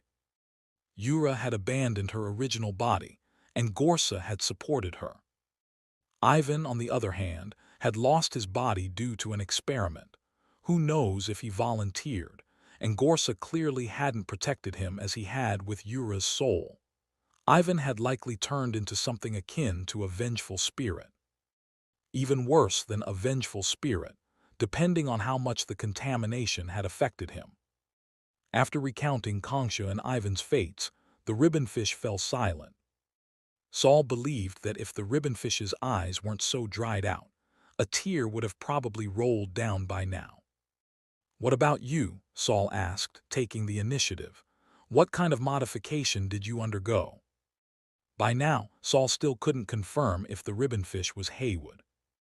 This being had recent memories inside the interlayer, yet after coming out, his mind seemed confused, only retaining memories from over 10 years ago. He was talking about the modification that would happen the next day, but in the middle of his speech, he revealed the results of the experiment. It was as if his memories were fragmented, his mind unclear. This made Saul suspicious. Could the soul inside the ribbonfish have only seen what happened in the wizard tower through some means? After all, it was an eye, nothing strange about spying. and this wizard tower had many places where there were mist-like entities, invisible to both the naked eye and meditation. If those mist-like entities came from the eyes in the interlayer, Saul would think it was perfectly reasonable. Facing Saul's question, the ribbonfish suddenly trembled slightly, but it seemed to not notice, continuing to answer Saul naturally. My modification was to be performed together with my sister Heidi. Suddenly, the ribbonfish's voice stopped abruptly. A pink finger tapped on the ribbonfish's delicate little head. The ribbonfish trembled violently, and its dry outer skin instantly flaked off, revealing yellowish fish flesh. Then the plump fish flesh began to vanish bit by bit, as though an invisible mouth was devouring it right before Saul's eyes. Even the bones were not spared. Saul, who had been casually sitting at the experiment table, immediately jumped to his feet upon seeing the pink finger. "Master." Gorsa didn't look at Saul, still focused on his fingertip. Once the ribbonfish's body had been consumed, Gorsa's fingertip still held a twisting, mist worm, which twisted and turned constantly. Saul also looked at the worm, noticing the faces of terrified people on its body. The faces were contorted and howling, as if cursing something. However, Saul couldn't hear any sound. It seemed as though the entities had lost the medium to produce sound. Gorsa's chest split open, and he reached inside, pulling out a small amber-colored box. He then tossed the mistworm into the box, flicked his wrist, closed the lid, and stuffed the box back into the crack in his chest. Saul's gaze followed the box into the crack of Gorsa's chest, and as Gorsa withdrew his hand and the crack was about to close, suddenly he saw half a face. The face wasn't scary, it was even quite beautiful. But it made Saul's heart beat wildly. He had seen that half face before. It was the upper half of Concha's face that had disappeared. It pressed against the bandage about to close on Gorsa's chest, staring directly at Saul. Did Master Gorsa intentionally let me see this? Saul tried to relax his forehead and fists, avoiding revealing his tension to Gorsa. I saw Concha's original appearance in the mental battlefield, and no one else knows about it. Saul stood with his head lowered, waiting patiently for Gorsa to speak. He still couldn't determine Gorsa's stance. He wasn't sure how Gorsa would feel about him, probing the secrets of the past in the Wizard Tower. Also, Senior Byron was hiding in the Elf King's skull, recovering from injuries. Although Saul had disguised it, he wasn't sure whether Gorsa would notice. If he did, what would Gorsa's attitude be? There was no way to fit Senior Byron into the compressed bag. After all, the bag wasn't as magical as the interlayer. A soft pink sofa suddenly appeared behind Gorsa, and he stiffly sat down, then lowered his head to fiddle with the crack in his chest. A faint magical fluctuation radiated from him, and as it swept over Saul, it sent a chill down his spine. Saul lowered his head just in time to see his own shadow suddenly shatter, transforming into thousands of black dots, scrambling to hide into the cracks of the bricks beneath him. Gorsa fiddled with the crack for about a minute before closing it up. Then he finally looked up, meeting the quiet Saul. "First, congratulations on your promotion." His voice was filled with genuine surprise, but then slowly returned to its usual calm. "Want to know about Haywood's modification? Let me tell you." Chapter 412, Joining. The presence of Gorsa in front of Saul brought a significant sense of pressure. This feeling was usually carefully restrained by Gorsa. Otherwise, no apprentice could face the Tower Master directly. However, when a crack appeared in Gorsa's chest, especially when only half of Concha's face showed up, Saul instantly felt as if a mountain was pressing on him, making it hard for him to breathe. Fortunately, when Gorsa finally closed his chest and began to speak again, the pressure finally dissipated. On the ground, Saul's shadow had not yet returned. "Do you want to know about Haywood's transformation? Let me tell you." Saul then raised his eyes. Although he was unsure of the other's attitude, he knew he could not remain silent when the master asked a question. "Master, I found this soul in the interlayer. It claims to be Haywood from more than 10 years ago, so I want to confirm its true identity." Saul tried to make his curiosity sound reasonable. The fish said he was Haywood, but Haywood was clearly in the adjacent first warehouse, studying the newly acquired soul-devouring Meyer potion. Saul felt that the fish's identity was questionable, so it seemed reasonable to interrogate him right. Then Saul heard Gorsa let out a light sigh. "He is indeed Haywood." Saul immediately widened his innocent eyes. Gorsa continued speaking, "But he is only part of Haywood, or rather, a segment of time from Haywood." Gorsa slightly closed his eyes. Haywood, Ivan, Kongsha, they all underwent adaptive modifications for the resurrection experiment. Unfortunately, except for Kongsha, the experiments for the other two ended in failure, and their corresponding resurrection plans were suspended. Only Kongsha's modification succeeded, but it was Humph. Gorsa clearly expressed his dissatisfaction with Kongsha. Saul knew that this modification had led Kongsha to resent Gorsa, and made Gorsa completely disappointed in Kongsha. As for the reason, it was probably because one felt forced, while the other felt the valuable experimental result had been wasted. As for Ivan's modification you just heard, his soul has gone out of control, but fortunately there is no contagiousness. He has just lost most of his consciousness. I've kept him in the Wizard Tower's interlayer, and at night he will come out on his own. But most of the time he remains quiet. If one day he recovers his mind, he might become my student again." When talking about Ivan, Gorsa's tone became warm again. As for Haywood, his transformation experiment also failed, but fortunately, the pollution was controlled before it spread. However, his soul did undergo irreversible contamination. To preserve his life, I and a few others cut out that part of his soul and isolated it in the interlayer, allowing the eyes to watch over it. From then on, Haywood lost the memory of that period. He was also forced to change his original promotion plan, which is why he is still a third-rank apprentice. Gorsa's eyes curved slightly. "As a result, you released that contaminated memory. Fortunately, you didn't immediately take him to find Haywood.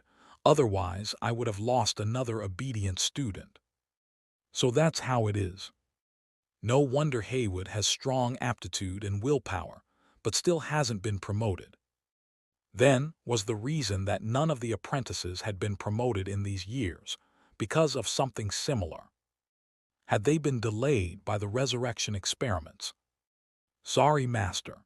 If it weren't for Gorsa suddenly showing up, Saul would have seriously considered showing the fish to Haywood. Saul wondered how Gorsa would punish the other warehouse manager if he lost a warehouse manager due to something caused by another warehouse manager. "No need to apologize." Gorsa shook his head. "You've helped me discover a flaw in the interlayer. Looks like I need to find a different place to store him." Gorsa looked up at Saul. "The final outcomes for the three of them are all failures, and this has made me start to reflect. Apprentices are not magic materials.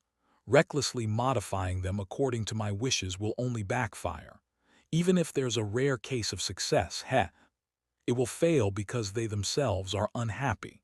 So when I met you, I only asked you to study the soul and focus on the bigger picture, without intervening in your specific learning, to avoid you becoming the next Ivan or Kongsha.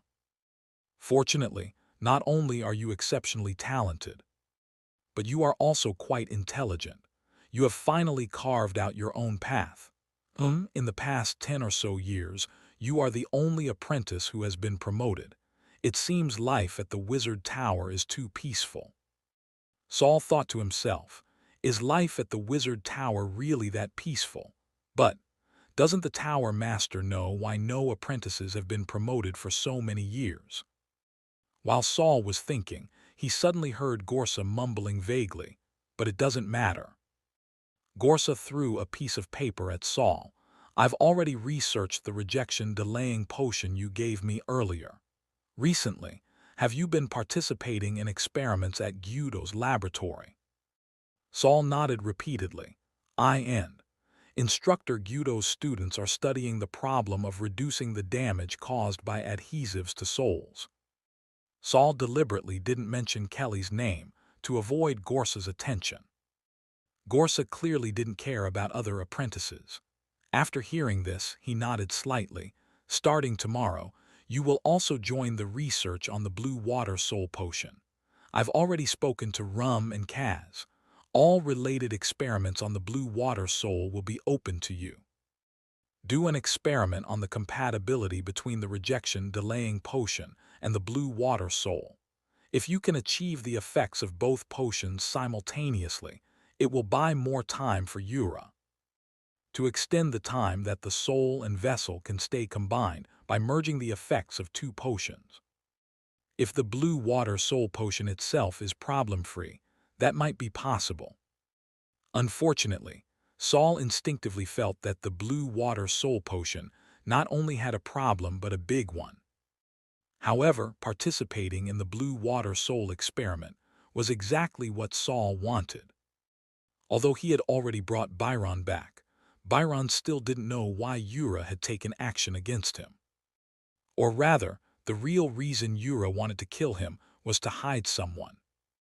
During their escape in the interlayer, Saul and Byron had discussed how both the gray matter and blue water soul contained impurities that seemed to harbor evil thoughts. This could alleviate some abnormal conditions Yura was facing. Upon learning this, Saul's first thought was that the real goal of the resurrection experiment was not resurrection. Yura's need to hide it meant that this experiment was not a good thing for those involved in it. If Yura was behind this and was actually working for the Tower Master, then Saul had to prepare a backup plan while preparing for the resurrection experiment. If it was someone else, the Wizard Tower might be about to face a terrifying storm. Saul didn't want to wait for the storm to come. The storm had already hit Byron, but Saul, as a participant in the resurrection experiment, and possibly a backup material, had definitely entered the eye of the storm. After the temporary calm, there could be an enormous crisis. He had to act first and get a handle on the situation. Saul looked up, his voice firm as he spoke to Gorsa. "Master, don't worry. I will seriously cooperate with Mentor Rum and Kaz in the fusion testing experiments." Chapter 413, Concealment. Gorsa only gave a simple smile when he heard Saul's words of loyalty. He had long made it clear to Saul that if Saul's research didn't contribute to the resurrection experiment, Saul would become the subject of study. With such a threat, he wasn't worried about Saul not putting in enough effort. Of course, Saul was only saying that. If Gorsa could keep his promise, Saul would certainly take his work seriously. "Master, I would like to temporarily conceal the fact that I've been promoted, if that's all right." The promotion couldn't be hidden for long. However, for the time being an apprentice was less suspicious than being a true wizard. Moreover, a true wizard in the Wizard Tower had teaching duties. But with the resurrection experiment approaching in 6 months, Saul didn't have time to guide other apprentices daily. "All right," Gorsa agreed without even asking why. Saul then added, "Is Lady Yura around you?" Gorsa stood up and casually said, "Our conversation won't reach her ears." With that, Gorsa walked to Saul's side and suddenly placed his hand on his left shoulder. Saul stiffened but didn't resist. Then he felt as though a cold chain had pierced his left shoulder. It didn't hurt, but it felt as though there were thorns growing inside his bones. "You've just been promoted, and your magic and mental strength are like newlyweds entangled together, making it obvious to anyone looking. I've planted a thorn inside you. If you focus more, you can prevent it from being noticed." After saying this, Gorsa stepped back 2 paces, allowing Saul to check his body. Saul raised his hand to touch his left shoulder.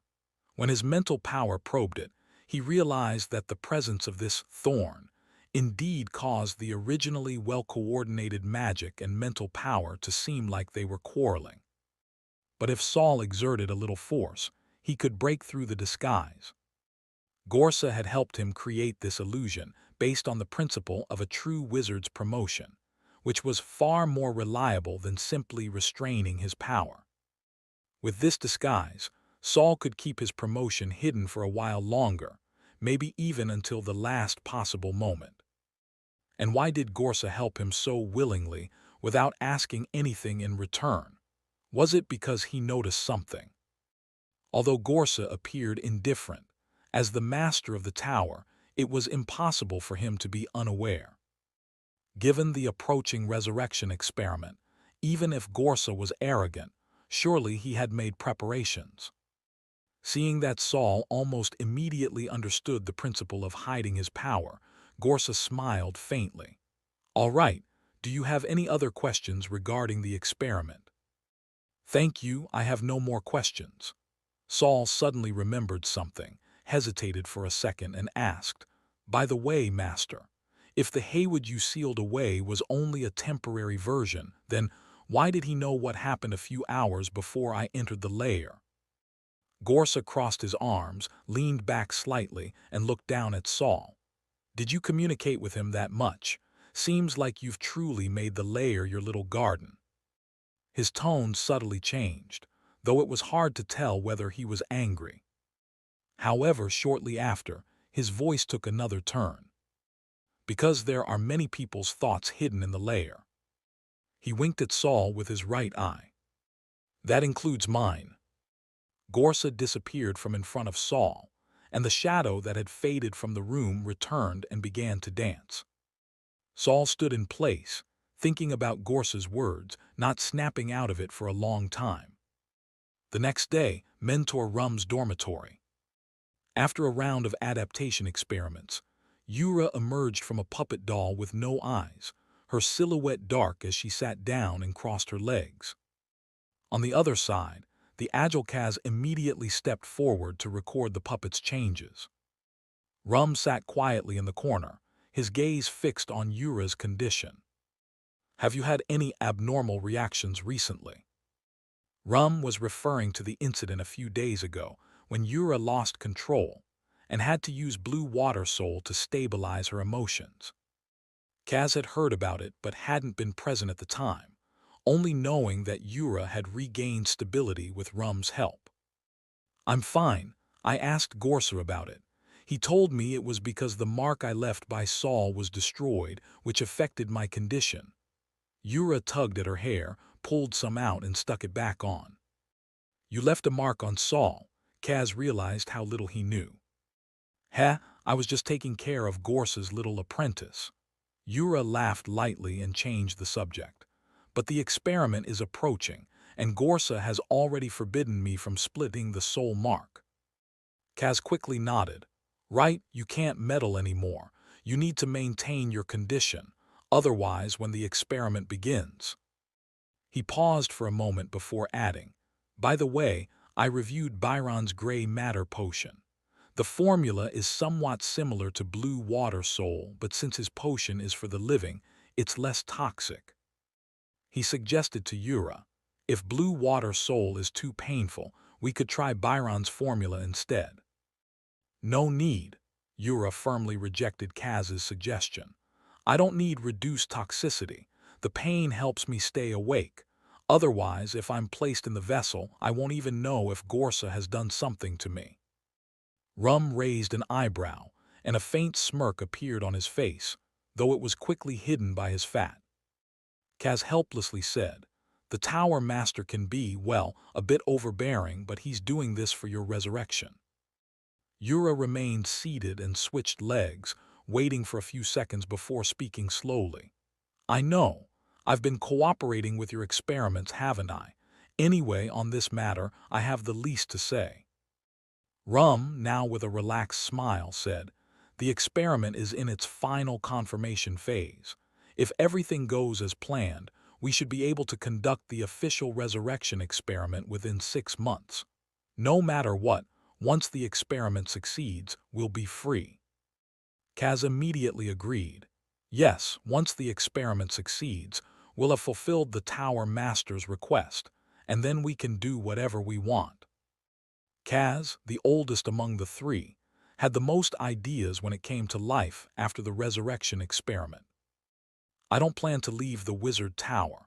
I've gotten used to living here, but maybe I'll take an extended vacation and travel around. I've heard that Kauga City near Bluewater Bay has been developed by Baton Academy in a truly amazing way. Even ordinary people can use wizarding tools in their daily lives. I'd like to see it for myself. Yura scoffed. Using magical tools. Aren't those ordinary people afraid of being contaminated? Or maybe the wizards at Baton Academy just don't care how long ordinary people live. Rum clearly found this topic interesting too. It's impossible for ordinary people to really use magical tools. If it exists, it must be heavily restricted to specific groups. After all, if Baton Academy wants to recruit new apprentices, they have to consider the population. They only have one city to manage. That's why I want to see it for myself. Kaz rubbed his beard, still very curious. Yura poured cold water on him again. Forget it. Even if the resurrection experiment is completed, Gorsa might have a new plan. That guy loves making decisions for you without asking. Chapter 414, Doubt. Kaz and Rum had both deeply felt the weight of Gorsa's authoritarianism. Kaz also knew that what Yura said was highly likely to happen. He stroked his beard, unable to speak. The room suddenly fell silent. Then a series of knocks sounded abruptly on the door. Knock, knock, knock. Mentor Rum, it's Saul. Master Gorsa sent me to find you. The three people in the room exchanged glances. For some reason, they were reminded of the scene from a few days ago when Byron had come by. In the end, it was Rum who stuck his head out from his pile of fat. Come in. Before long, Saul emerged from behind the thick curtain, wearing a polite smile as he greeted the three. Mentor Kaz, Mentor Rum, good morning. Then his eyes landed on the black silhouette sitting on the workbench with her legs dangling naturally, and the corners of his mouth lifted a few more degrees. Lady Yura, you're here too. Yura lifted her head proudly and snorted coldly. HMPH, I almost got killed because of you. Saul was briefly stunned. What happened? He had interacted with Yura many times before. Faced with her sudden reproach, he didn't show any nervousness. Yura jumped down from the table and walked up to Saul, her black head examining him up and down. Why did you erase the mental mark I left on the puppet? Saul shrugged helplessly. It wasn't me, Lady Yura, it was the elves. How could I possibly have the power to erase your mark? Besides, it was the elves' doing. Did Master already explain that to you? He joked casually with Yura. Although he couldn't read her facial expression, he could sense from the weight of her gaze that she seemed to have relaxed a bit. Judging from the expressions of the mentors, they were also interested in the Elven Valley. But whether it was due to wariness of elven contamination or instructions from Gorsa, they didn't ask for details. Kaz clasped his hands behind his back and walked behind Saul. A few days ago, Byron submitted a batch of gray matter potion. Since you're close with him, Saul, are you familiar with that potion? Saul turned to look at Kaz and nodded obediently. I know Senior Byron was researching it. Supposedly, it can strengthen the soul, but I happened to be leaving on a trip at the time and didn't study it carefully.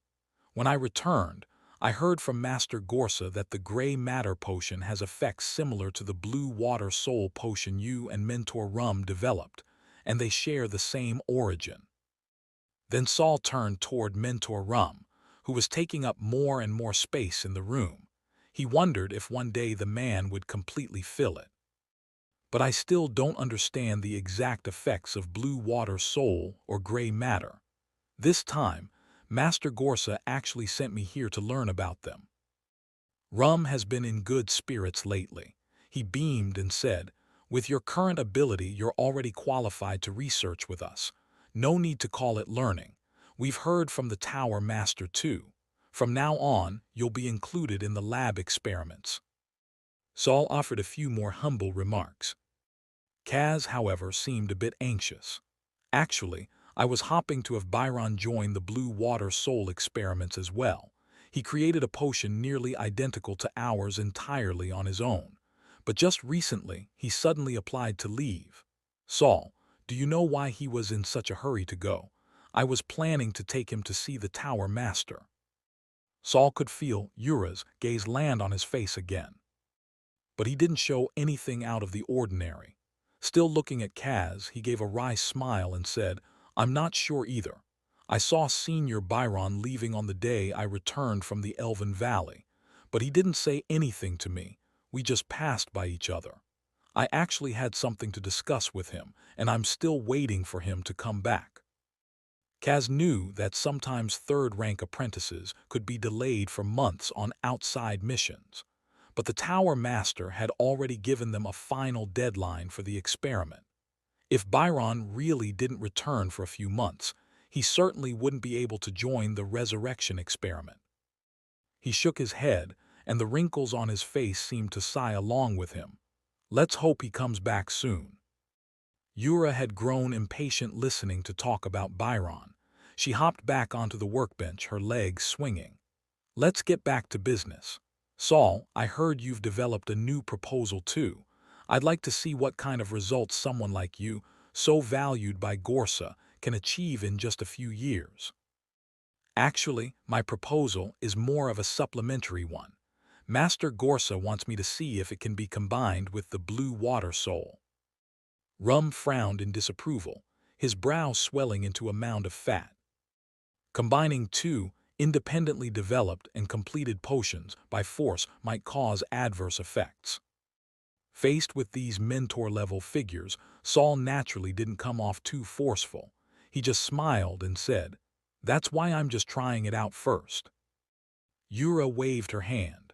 "Blue Water Soul still has a lot of room for improvement, and we don't have the time to start a new experiment. Little Saul, if you're not confident in your plan, it might be better to go tell Gorsa yourself, to give it up. Or perhaps you could take a look first." Saul interrupted Ura somewhat rudely, a trace of youthful pride clearly showing on his face. A wizard apprentice hailed as a genius might remain humble most of the time, but would never casually accept others questioning their research. Rum and Kaz exchanged glances and smiled, likely thinking the same thing. Ah, the spirit of youth.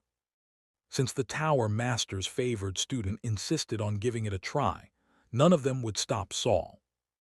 But when Saul actually explained the full thought process behind his rejection delay potion, the room fell silent once more. As the one being experimented on, Ura was in the best position to judge the feasibility of a proposed plan. After reviewing Saul's experimental results, she remained quiet for a long time before suddenly muttering, "If only you'd come earlier." Rum burst into loud laughter. "It's not too late even now. Haha, no wonder you're the Tower Master's favorite student. If you'd shown up earlier, maybe we old mentors wouldn't even be needed anymore." Kaz was the last to speak. He'd always known Saul excelled in soul-related studies, but never expected that Saul's breakthrough would come from modifying the vessel. Still, identifying the root cause of rejection reactions from a cleaned corpse also owed much to his sharp sensitivity to soul bodies. You could say Saul had walked a path completely different from the rest of them. After hesitating for a moment, Kaz couldn't help but ask, "Saul, how did you discover that corpses also have a rejection force similar to autonomous recognition?" Saul couldn't very well say it was because, when his soul left his body, he would get drawn into corpses, which led him to suspect that ordinary bodies also had some capacity to identify soul bodies. His soul was probably somewhat unique due to having traveled from another world, which made corpses especially drawn to him. Conversely, Ura, who couldn't stay inside other people's corpses, might have been subject to this kind of rejection. After thinking it over, Saul could only answer helplessly. I just studied the mentor's previous experimental plans and decided to try a path no one else had taken. Kaz's expression clearly showed disbelief, but he didn't press further. If Saul didn't want to say, he couldn't force him. Finally, Rum clapped his plump belly and laughed as he spoke. Well then, let's not waste time. Let's go find some new vessels now and run comparative experiments. Let's see if Blue Water Soul and Saul's rejection delay potion can truly complement each other. Chapter 415, Pain That No One Cares About. In the following days, Saul also slipped into a fulfilling and hectic routine. There were indeed some component conflicts between the rejection-delaying potion and the Blue Water Soul potion, but Saul had no intention of modifying his own potion. His potion's ingredients had all been refined through trial and error. Some of the materials couldn't tolerate even the slightest deviation in measurement. But having the mentors, who had all long since become true wizards, casually alter their own formulas was just as difficult. At the very least, it would be a blow to their pride. To a wizard, you could look down on them as a person, but if you showed contempt for their research, then you'd better be prepared to become mortal enemies. Naturally, Saul wasn't going to openly defy the joint experimental results of several mentors. So, he simply and logically requested all the materials and research insights related to Blue Water Soul, intending to take them back and study them himself. Of course, that was merely the surface-level excuse. Once he returned to the second storeroom with the Blue Water Soul formula in hand, he immediately began comparing it with Senior Byron's Gray Matter potion. The two formulas were indeed similar, but differed drastically in the choice of catalyst and neutralizer. As a result, Senior Byron's potion had weaker effects, but also significantly fewer side effects. Saul had also attempted to absorb the soul energy from both the Gray Matter and Blue Water Soul potions, yet he had failed. So it was pretty much confirmed that, when Yura consumed the two potions in her abnormal state, it hadn't been to replenish soul energy. Saul also tried other methods to break down the Gray Matter and Blue Water Soul, but their cores were both sturdy and fragile. Forcibly decomposing them would turn them into impurities and fragments of evil thought. It was unclear whether that was inherent to their composition, or if the potions had become corrupted. Staring at the analysis in front of him, Saul leaned back, idly twirling the quill in his fingers. Could what Yura consumed actually have been the evil thought within the Gray Matter and Blue Water Soul? But she's a soul body. What would she gain from absorbing that? Saul couldn't be sure whether there were other active components involved that he hadn't yet discovered. If I really can't figure it out, I might have to try it myself. Blue Water Soul is too toxic, so maybe I'll start with the Gray Matter potion. At the very least, Senior Byron has been taking it for over half a year without any obvious issues. The diary hadn't given any kind of warning about Saul ingesting the Gray Matter potion. Clearly, it wasn't life-threatening, probably no long-term hazards either. Most of today's batch of Gray Matter solution had already been used up, so Saul decided to prepare a few more and test them on himself to directly experience the potion's effects. Naturally, he didn't have enough raw materials on hand, but since he'd already received approval to study the compatibility between Blue Water Soul and the rejection-delaying potion, he could now openly and legitimately ask mentors Rum and Kaz for more. The next day, before the requested materials arrived, Saul went to find Kelly to continue her adhesive experiments. Adhesives would also be used in the resurrection experiment, so Saul naturally needed to confirm whether they would clash with his rejection-delaying potion. And so he boldly brought his own potion straight to Kelly. Sure enough, Kelly was in Mentor Guido's lab. She wasn't sitting in a chair, but rather bent over the desk, elbows resting on the tabletop, head lowered as she stared intensely at her notes, like she could force the runes to bloom into something new with her gaze alone. Saul walked into the lab, holding a stack of materials and notebooks. "What are you reading?" As he passed behind her, he glanced over her shoulder at the notes and saw that it was still research on reducing the harm adhesives did to soul bodies. Hit a bottleneck. Saul placed his things on the lab table across from her. "Not just that, my mentor shot me down too. He didn't like the subject you're working on." Kelly lifted her head, her stiff strands of hair clinking faintly against each other like metal chimes. Irritated, she ran her hand through her hair, turning the golden locks soft again. "He said I'm researching in the wrong direction. Everyone else is working on how to make adhesives stick better. I'm the only one trying to reduce how much they hurt." She rested her cheek on her palm. "But our experimental subject is the Tower Lady, right? Not some other creature or unconscious material. Doesn't anyone care about how she feels? Just look at these ingredients. We can already imagine how painful it must be to take these potions. And yet not a single person is thinking about how to reduce that pain. My grandmother used to say, 'If life hurts this much, you might as well die.' Back then, I didn't understand what kind of pain she was enduring, but now I know exactly what Lady Yura will go through once the experiments start." Kelly let out a long, winding sigh. Sucks that no one cares. It was the first time Saul had seen Kelly this downcast. He quickly tapped his finger against the table, curling it like a hook.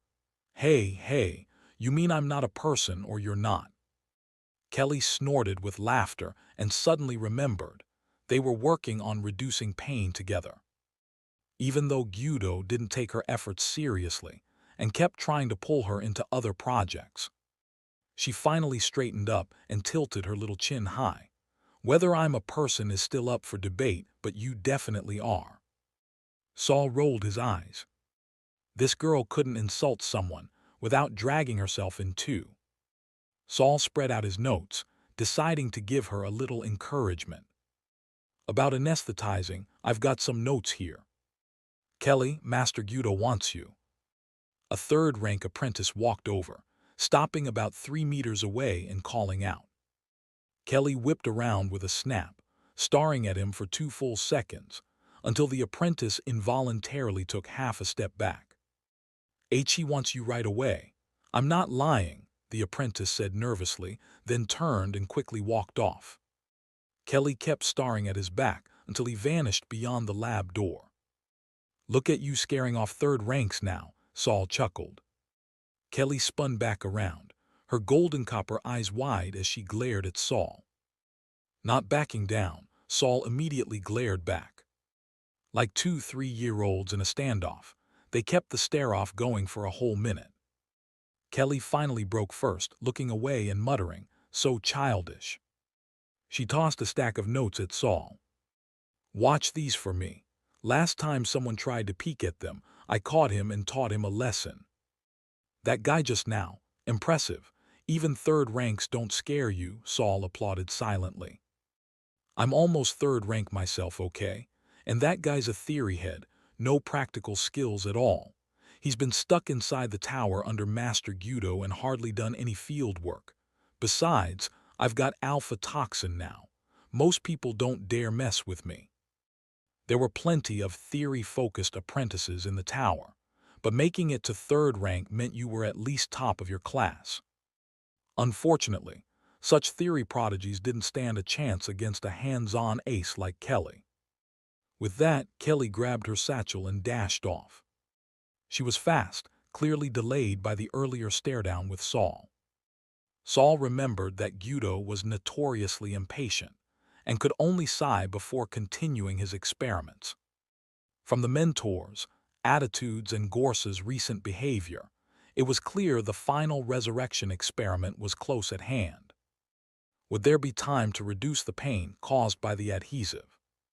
That might be why Gyudor wasn't optimistic about Kelly focusing on that angle. Even so, Saul was earnest in helping her research it, Even if it didn't help this time, it might prove useful later, especially with the hypnotic effect on consciousness he was developing. If successful, wouldn't it replicate the hallucinations caused by those eyes in the interlayer?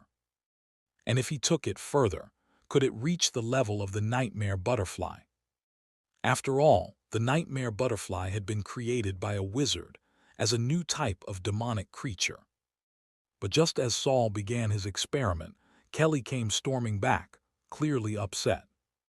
What happened? He asked the same question for the second time that day. My mentor asked, and Lady Yura said she doesn't want to dull the pain, said it would make her less sensitive to the potion's effects.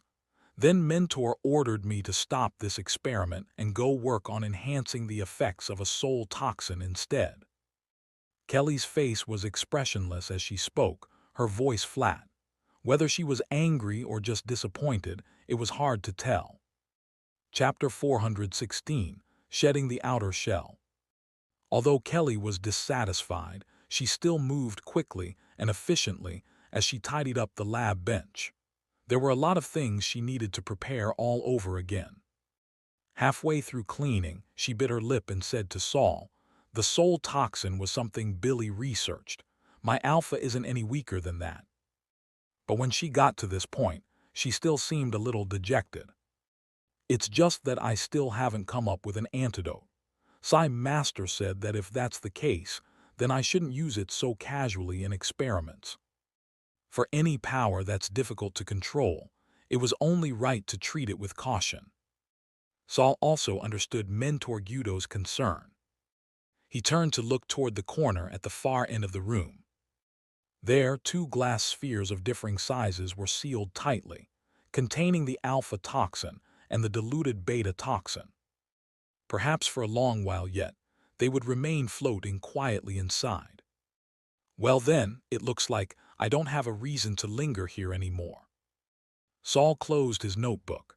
After all, he was only assisting Kelly with her research. Now that Kelly's project was halted, even if he wanted to continue his own part, he'd have to go back to the second storeroom. That was his turf. "But you guys are researching soul toxins. Do you plan on using it somewhere?" Saul asked as he packed up, pretending to pose the question casually, even if he felt a little bad about it. "My master specializes in the poison element after all. Now that the resurrection experiment has seen some hope, he's turning back to his original research. I haven't had a detailed look at the soul toxin yet, but once I do, maybe it could still be used for our project." Kelly winked playfully at Saul, clearly not intending to give up on her adhesive improvement experiments just yet. So that night, the message quill in Saul's second storeroom began to move. The massive feather pen flew up, scribbling a few lines onto the paper below. "Got locked up by Master Guido for emergency research. Won't be let out for at least 10 days, maybe more. Luckily, I redeemed a message quill from the registry room in advance. Let's keep in touch this way." "You can redeem message quills too." Saul was a little surprised. He didn't visit the registry room often. In the past because he was too poor, now because he was too rich. These days he gets most of his material straight from the storeroom. If the second storeroom didn't have it, he went to the first. Though the first storeroom managed by Haywood wasn't as valuable, it was open to all mentors and apprentices, and had a very complete stock of materials. Saul grabbed the message quill, which was about to return to its place, spun it in his hand a couple times, stuffed it into his compressed pouch, and then tossed it back a few seconds later. "Not bad, I'll go apply for one too." With Kelly's experiment going underground, Saul began publicly testing the compatibility between blue water soul and rejection-delaying potions, while privately continuing his investigation into the blue water soul's internal nature.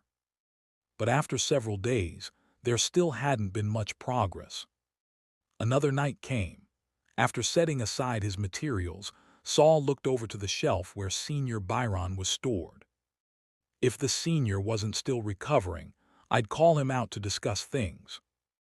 Byron had single-handedly developed the gray matter potion, so his expertise in this area was undoubtedly deeper than Saul.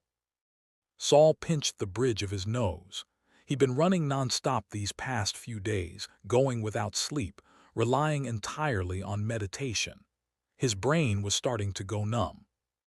Tonight he needed a proper rest, to recharge, so that tomorrow he could leave the tower and retrieve Agu's consciousness, place it in a vessel, and continue with the experiments. Saul had personally tried the gray matter potion. Normally, he wouldn't have taken that step unless he had no other choice, but with the experiment at a standstill, he had to blaze a new trail. After a quick wash-up, he lay down on his single bed, intending to get a good night's sleep. But tonight's rest was doomed to be a fitful one. Sometime before midnight, while Saul was still under Penny's influence dreaming that the sky is the first, the earth is second and he is the third, he suddenly sensed something off. Saul's eyeballs shifted slightly, but he didn't open them. At the same time, Penny whispered in his mind, "Brother Saul, someone's approaching." "Got it, don't alert them just yet." In an instant, Saul's brain snapped fully awake, but he maintained the appearance of being asleep. A spirit had just poked its head into the second storeroom through the interlayer, then quickly withdrew. Are they trying to confirm what I'm doing? If I pretend I didn't notice, will they come in? With the protection of the bronze doors, no one was getting in without permission. And as far as Saul knew, there were only 3 people capable of slipping through the interlayer into the storeroom. First, Tower Master Gorsa, but he had no reason to test Saul like this, since Saul wouldn't be able to detect him at all. Second, Heidi. While she probably wouldn't dare launch a sneak attack on Saul again, a bit of spying wasn't out of the question. Third was Yura. After Byron had his accident, Saul had a feeling Yura had been paying close attention to his reaction. After all this time, could she be here to test him again? Saul wasn't worried about most things, but the last thing he could allow was the discovery of Senior Byron's presence on that shelf. Right now, the intruder was only observing. If they made a move to come in, Saul would have to break cover, even at the cost of revealing his sharp perception and scare them off. But just then, Penny flew to his ear and whispered, "Brother Saul, she didn't come in. She went deeper into the interlayer. I'm going to check it out." Penny fluttered up into the ceiling and into the interlayer. Worried about Penny going alone, Saul immediately went out of body and followed her in. Seeing Saul follow, Penny quickly flew over with a report. "Brother Saul, she didn't come in. She went deeper inside the interlayer." Saul didn't immediately pursue. Instead, he looked up at the eyes above. These were the same eyes that had dragged him into an illusion last time in the interlayer and tried to invade his mental realm. But they hadn't succeeded. Saul's mental realm was guarded by stars on the outer boundary, and those stars devoured the intruders. Ever since then, the moment these eyes made contact with Saul, they immediately looked away, as if terrified he might catch them peeping. Their attitude had definitely changed, but at least now they didn't try to obstruct or harm him. After confirming the intruder's direction with Penny once more, Saul carefully floated in that direction. The interlayer was pitch black, filled with chaotic, misty impurities. Occasionally, an eye would drift past. All in all, if one wanted to hide here, as long as they weren't noticed by the eyes, it was a decent choice. Saul carefully used the darkness and swirling impurities to conceal himself as he made his way toward the deeper parts of the interlayer. Before long, he spotted a familiar black silhouette. Yura, does she usually move around in the interlayer too? Just as Saul was puzzled, he suddenly saw Yura's black silhouette begin to reveal her true appearance bit by bit. Saul had seen her real form once before, but just that once. Ever since then, Yura had almost always remained in her shadowy form. Clearly, she was more comfortable that way. This time, not only did she shed her black silhouette, She peeled it off like a skin and casually tossed it aside, letting it drift in the darkness. Without the shadow to block his view, Saul could finally see Yura's expression. She was looking at the discarded shadow skin with obvious loathing. Yura's shadow form was made using Ivan's body. Looks like she doesn't feel very grateful for the sacrifice made by Gorsa's student. Now, when Saul looked at Yura, there was already a bit of disgust in his gaze, a bit of scrutiny, and the rest of his feelings were all carefully hidden behind a polite smile. She came here deliberately, first to check whether I was asleep, and then to come to the interlayer's depths and shed her skin. Shed her skin. At that thought, Saul suddenly flipped open the dead wizard's diary and reviewed a few entries from the past days. Shed her skin, shedding outer garments. Resentment shedding its outer shell. Realization dawned on Saul. He finally understood which person the fourth entry in the diary's long-term warning was referring to. Chapter 417, Tracking. Yura, stripped of her black silhouette shell, was an undeniable beauty. She bore a 70% resemblance to the current Grand Duchess Kira of the Kema Duchy. But their temperaments were completely different, which reduced that 70% resemblance down to just 30%. What's Yura doing in the interlayer? Saul, worried about being discovered by her, retreated a little further back. But he didn't leave. After all, if he left now, it would really be like a beauty undressing and him closing his eyes. Due to the distance and poor lighting, Saul could only make out that Yura had taken something out and was eating it. She ate with force, yet very cautiously. Every time she lowered her head to her palm for a few seconds, she would lift it and scan her surroundings. Although this place was rarely visited, she still remained highly alert. Saul didn't keep staring at Yura either, afraid that his gaze might alert her. At the same time, he felt fortunate. Luckily, he had been searching for Senior Byron and brought him out immediately after finding him. Otherwise, Yura, who had sneaked into the interlayer, might have discovered him. Although the eyes in the interlayer watched Yura as well, they didn't attack her. Suddenly, Yura looked up again, staring straight in Saul's direction. Saul, currently in soul form and hidden in the mist, avoided her suspicious gaze by averting his eyes and watching her movements from the corner of his vision. But Yura truly seemed to have noticed something. She began inching cautiously, slowly approaching Saul. Just as Saul was debating whether to continue hiding or to retreat immediately, an eye suddenly dropped down from above his head, positioned itself in front of him, then floated sideways toward Yura, stopping near her. Yura, who had been moving closer, immediately halted. Her expression grew serious as she stared at the eye that had suddenly focused on her. Saul noticed that Yura's lips were black, and something dark was dripping from the corner of her mouth. Then another eye floated straight through Saul, as if passing through a ghost, and drifted into the mist in front of them. Then came a third eye from Yura's left side, joining the others by her side.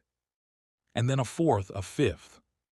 These eyes seemed drawn to Yura, each dropping down from above, encircling her, staring fixedly. If not for the fact that the first two eyes had descended near Saul before drifting over to Yura, Saul might have really thought they were drawn directly to her. Yura's expression grew anxious. Her eyes scanned the staring orbs, and her lips moved as if muttering something. She gave up approaching Saul, returned to don her black silhouette shell, then turned and left the interlayer from another angle. "Brother Saul, are these eyes deliberately covering for you?" Penny flew off Saul's shoulder, circled around, then returned excitedly. "Did you already tame them last time? Brother Saul's team is getting bigger and bigger." "I didn't get that impression.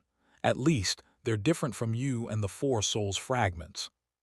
There had never been a place for the eyes in the diary, which made it even harder to explain what exactly had happened when they invaded Saul's mental realm. Regardless, Saul's relationship with them had suddenly shifted from indifferent to close. so much so that they were willing to threaten Ura to shield Saul. But Saul didn't have time to analyze his relationship with the eyes right now. He cautiously peeked a quarter of his face out in the direction Ura had left. If someone were using a special method to observe soul bodies right now, they'd see a pair of eyes just breaching the ground surface. And at that moment, Saul saw that Ura had already donned her black silhouette and was walking up the ramp to the second floor of the East Tower. Saul exited the interlayer, ready to give chase. Suddenly, Lunar Calendar Year 317, May 22nd. You recklessly followed, stepped on a cat's tail, attracted the gaze of demons, and from that day until death, you knew no peace. Death warning. Saul froze instantly. Following would lead to death. But the long-term warning said that if he looked away when the resentment stripped off her clothes, he would also meet misfortune. Does it mean that what I saw in the interlayer is already enough? Ura was eating something, and in a place where no one would usually go to do it. Is that information sufficient? Saul quickly dismissed the idea. No way. Even if I reported this to Gorsa directly, I couldn't provide anything useful. I can't even be sure if Gorsa knows about this at all. Saul was convinced he had to follow her, even if Ura was now clothed. Her state was definitely not normal. I still have to go after her. The diary says recklessness is fatal, so I need another way. Saul's thoughts raced. Change my appearance, disguise myself as Ivan, the one who's been roaming the Wizard Tower for years in search of his body. No, if they're deliberately avoiding Ivan's sight, I'd have no reason to follow. That would also expose me and strip me of my current advantage of operating from the shadows. Saul knew that if he didn't come up with something fast, he'd lose the trail entirely. Just then, a nearby dim candle's flame suddenly surged half a meter high. Saul jumped in fright, turned toward the candle, and suddenly realized something. He flew up and looked behind the candlestick at a narrow pipe, and without hesitation, dove in. Shapeshift. Compress. Cognitive disorientation. It felt like being flayed alive. Last time Saul had entered a candle pipe, his consciousness had already been muddled. This time, he forced himself in while fully aware, experiencing the pain of spiritual deformation and identity distortion even more vividly. Thankfully, Saul had a natural knack for this. His first shape-shifting form had even been a soft-bodied creature, so squeezing into a pipe like this wasn't a problem for him now. Once inside, he immediately crawled in the direction Ura had gone. But there was a problem. Inside the pipe, he couldn't see where she was heading. Unless he periodically exited to check, it would be easy to lose her. But frequently popping out would raise the risk of being discovered. And as the diary warned, if he got caught, he might be swarmed and killed on the spot. At that moment, a voice echoed in his ear. Turn left up ahead. It was the mouth-shaped wraith inside the pipe talking to him. Are these fragments genuinely helping me? Saul hesitated over whether to follow their advice, but noticed the diary gave no reaction. Worth a try. Without hesitating further, Saul followed their guidance. These mouths could easily observe the outside, without Ura suspecting anything. Saul navigated inside the pipe, guided by their directions. He made several sharp turns, nearly slamming into a wall. Eventually, the mouth suddenly cheered. She's gone in, she's gone in. Saul quickly moved into the part of the pipe where the mouths were clustered and tried to exit. It was still clear from the diary. So Saul confidently poked his head out of the pipe. What lay before him was a tightly shut door. Saul didn't often come here, but he instantly recognized the place. It was none other than Mentor Anne's laboratory. The mouths had said, she's gone in. Could that mean Ura had entered Anne's lab? Saul didn't rush in.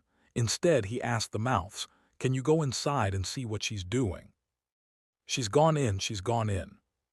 But the mouths just kept cheering. You can't go in, can you? Saul asked again. Still no coherent answer, only frenzied, chaotic cheering. All right, now I'm sure these mouths really have no brains, only capable of processing the simplest instructions.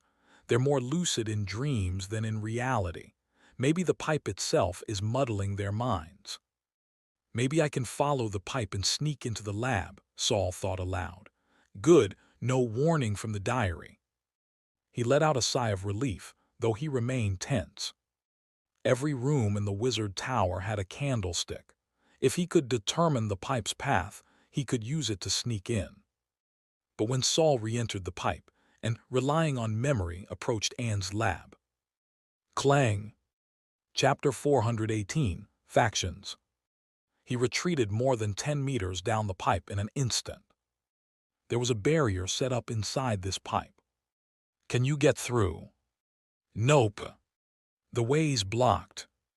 No candles, can't get through. The few mouths around Saul immediately started chirping noisily in response. These mouths didn't have brains, but they could still answer simple questions. Just a bit noisy. Saul waited for a while, but no one, or any mental force, came over to inspect the barrier that had been hit. It seemed this barrier didn't have an alarm function. He waited a little longer before moving in to examine it closely. Sure enough, there was a barrier there. As soon as Saul's mental force spread over it, he saw the lines of a magic formation. It's just a simple spirit-isolating formation. The formation surface is curved, probably a spherical isolation. There's no other way in unless the formation is broken, but Yura likely won't stay there for long. Saul waited in place for a while. Now he could maintain soul state for a long time. Unlike before, he didn't need to constantly worry about not making it back in time and getting contaminated. Sure enough, not long after, the mouths informed Saul that Yura had already left. Saul thought for a moment, but didn't follow immediately. Instead, he let the mouths follow Yura while he remained stationed outside the Anne's laboratory room. Before long, the mouths left in place, informed Saul that someone else had come out. He waited a bit after the second person came out, then peeked out from the pipe for a look. The moment he saw who it was, he immediately shrank back into the pipe. He had seen Lockeye. The guy looked quite cheerful, walking in a relaxed manner, but just one glance, and Saul noticed faint mental force fluctuations seeping from various points all over his body. It was as if his entire body was hosting certain life form that carried mental force.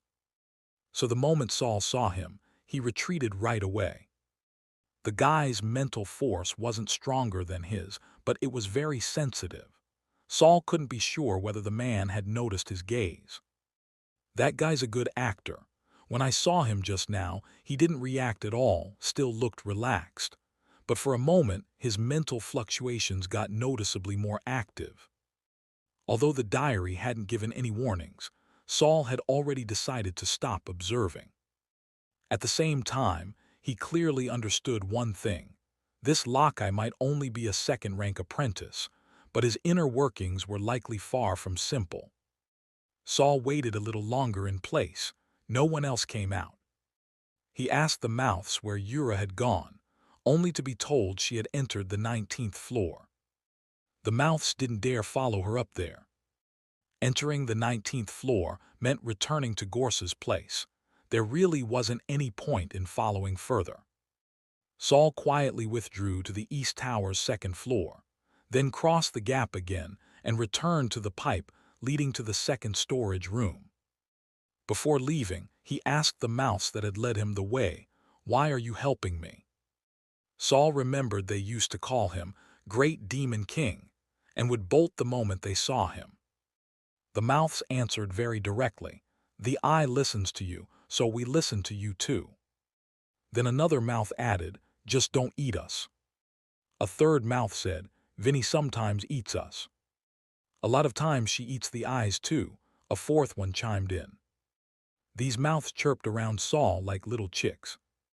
You call her Vinny. Saul had thought no one in the wizard tower, aside from Yura herself, would call her that.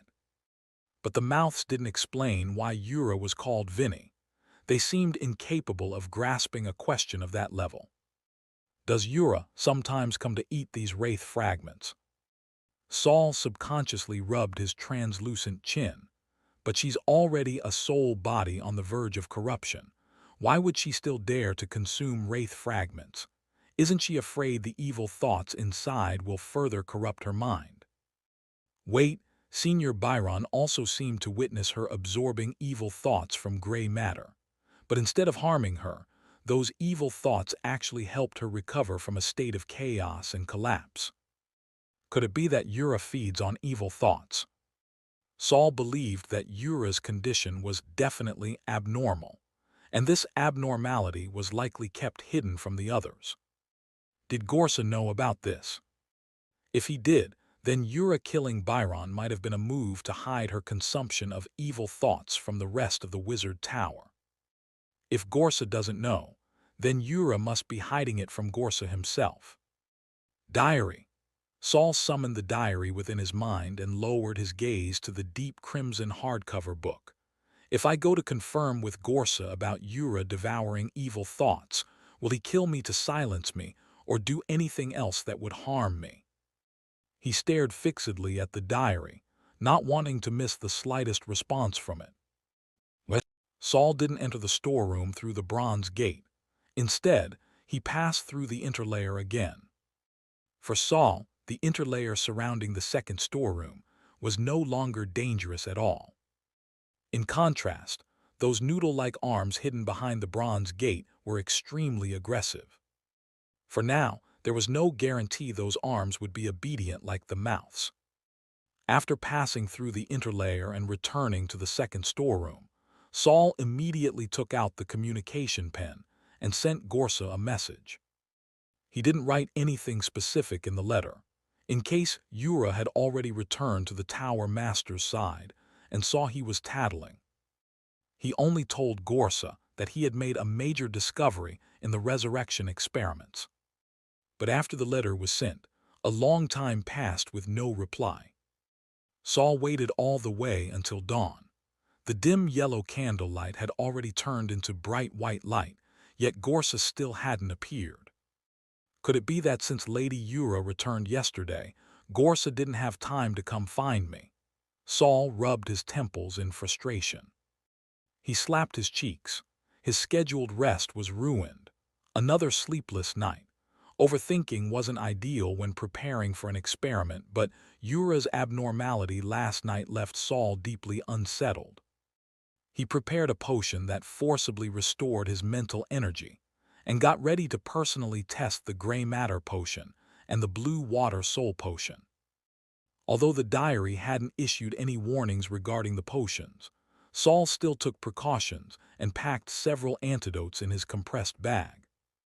If he felt unwell, he'd use the appropriate antidote.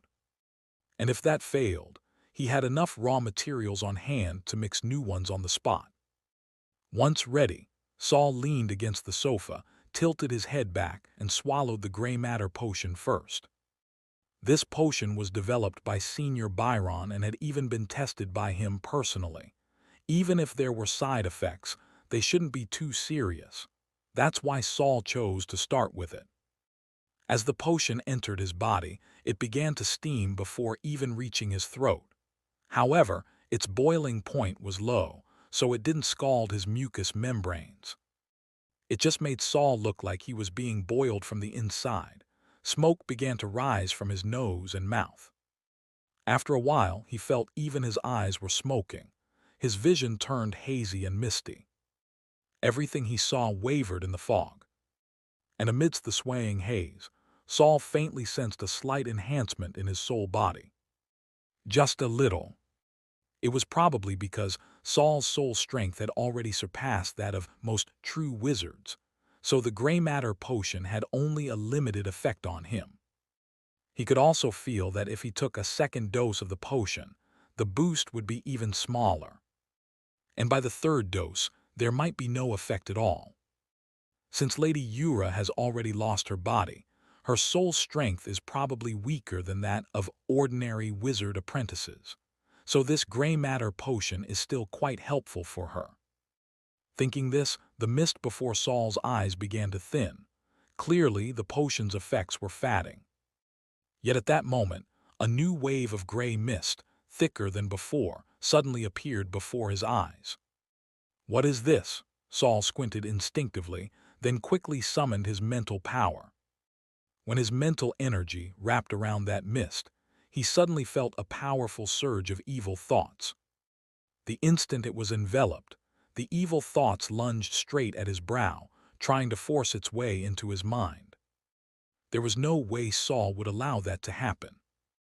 His spirit form began to resonate at high speed, and the mental energy radiating from his body became almost tangible, seizing the gray mist of evil thoughts as it attempted to strike back. But just as Saul was about to guide it into a containment vessel for soul bodies, he suddenly found the space around him plunged into blackness. Above and below, front and back, left and right, at the very edge of his vision, a sky full of stars had burst forth. Then the wisp of evil thoughts he'd barely managed to seize was instantly absorbed by the stars. The usually calm and composed Saul gradually opened his mouth in astonishment. This is the night sky and stars inside my mental realm.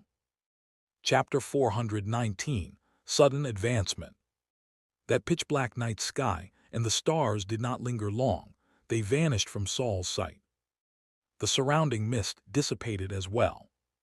The gray matter does indeed contain a trace of faint evil thoughts. It's even the very core of the material, so unless one completely destroys or absorbs it, its presence cannot be discovered. Though weak, these evil thoughts are highly corruptive. Did Senior Byron not notice it? Or did he already deal with it in another way? Saul reached toward the other potion, Blue Water Soul. But just then, someone interrupted him from behind. You said there was a major breakthrough in the experiment.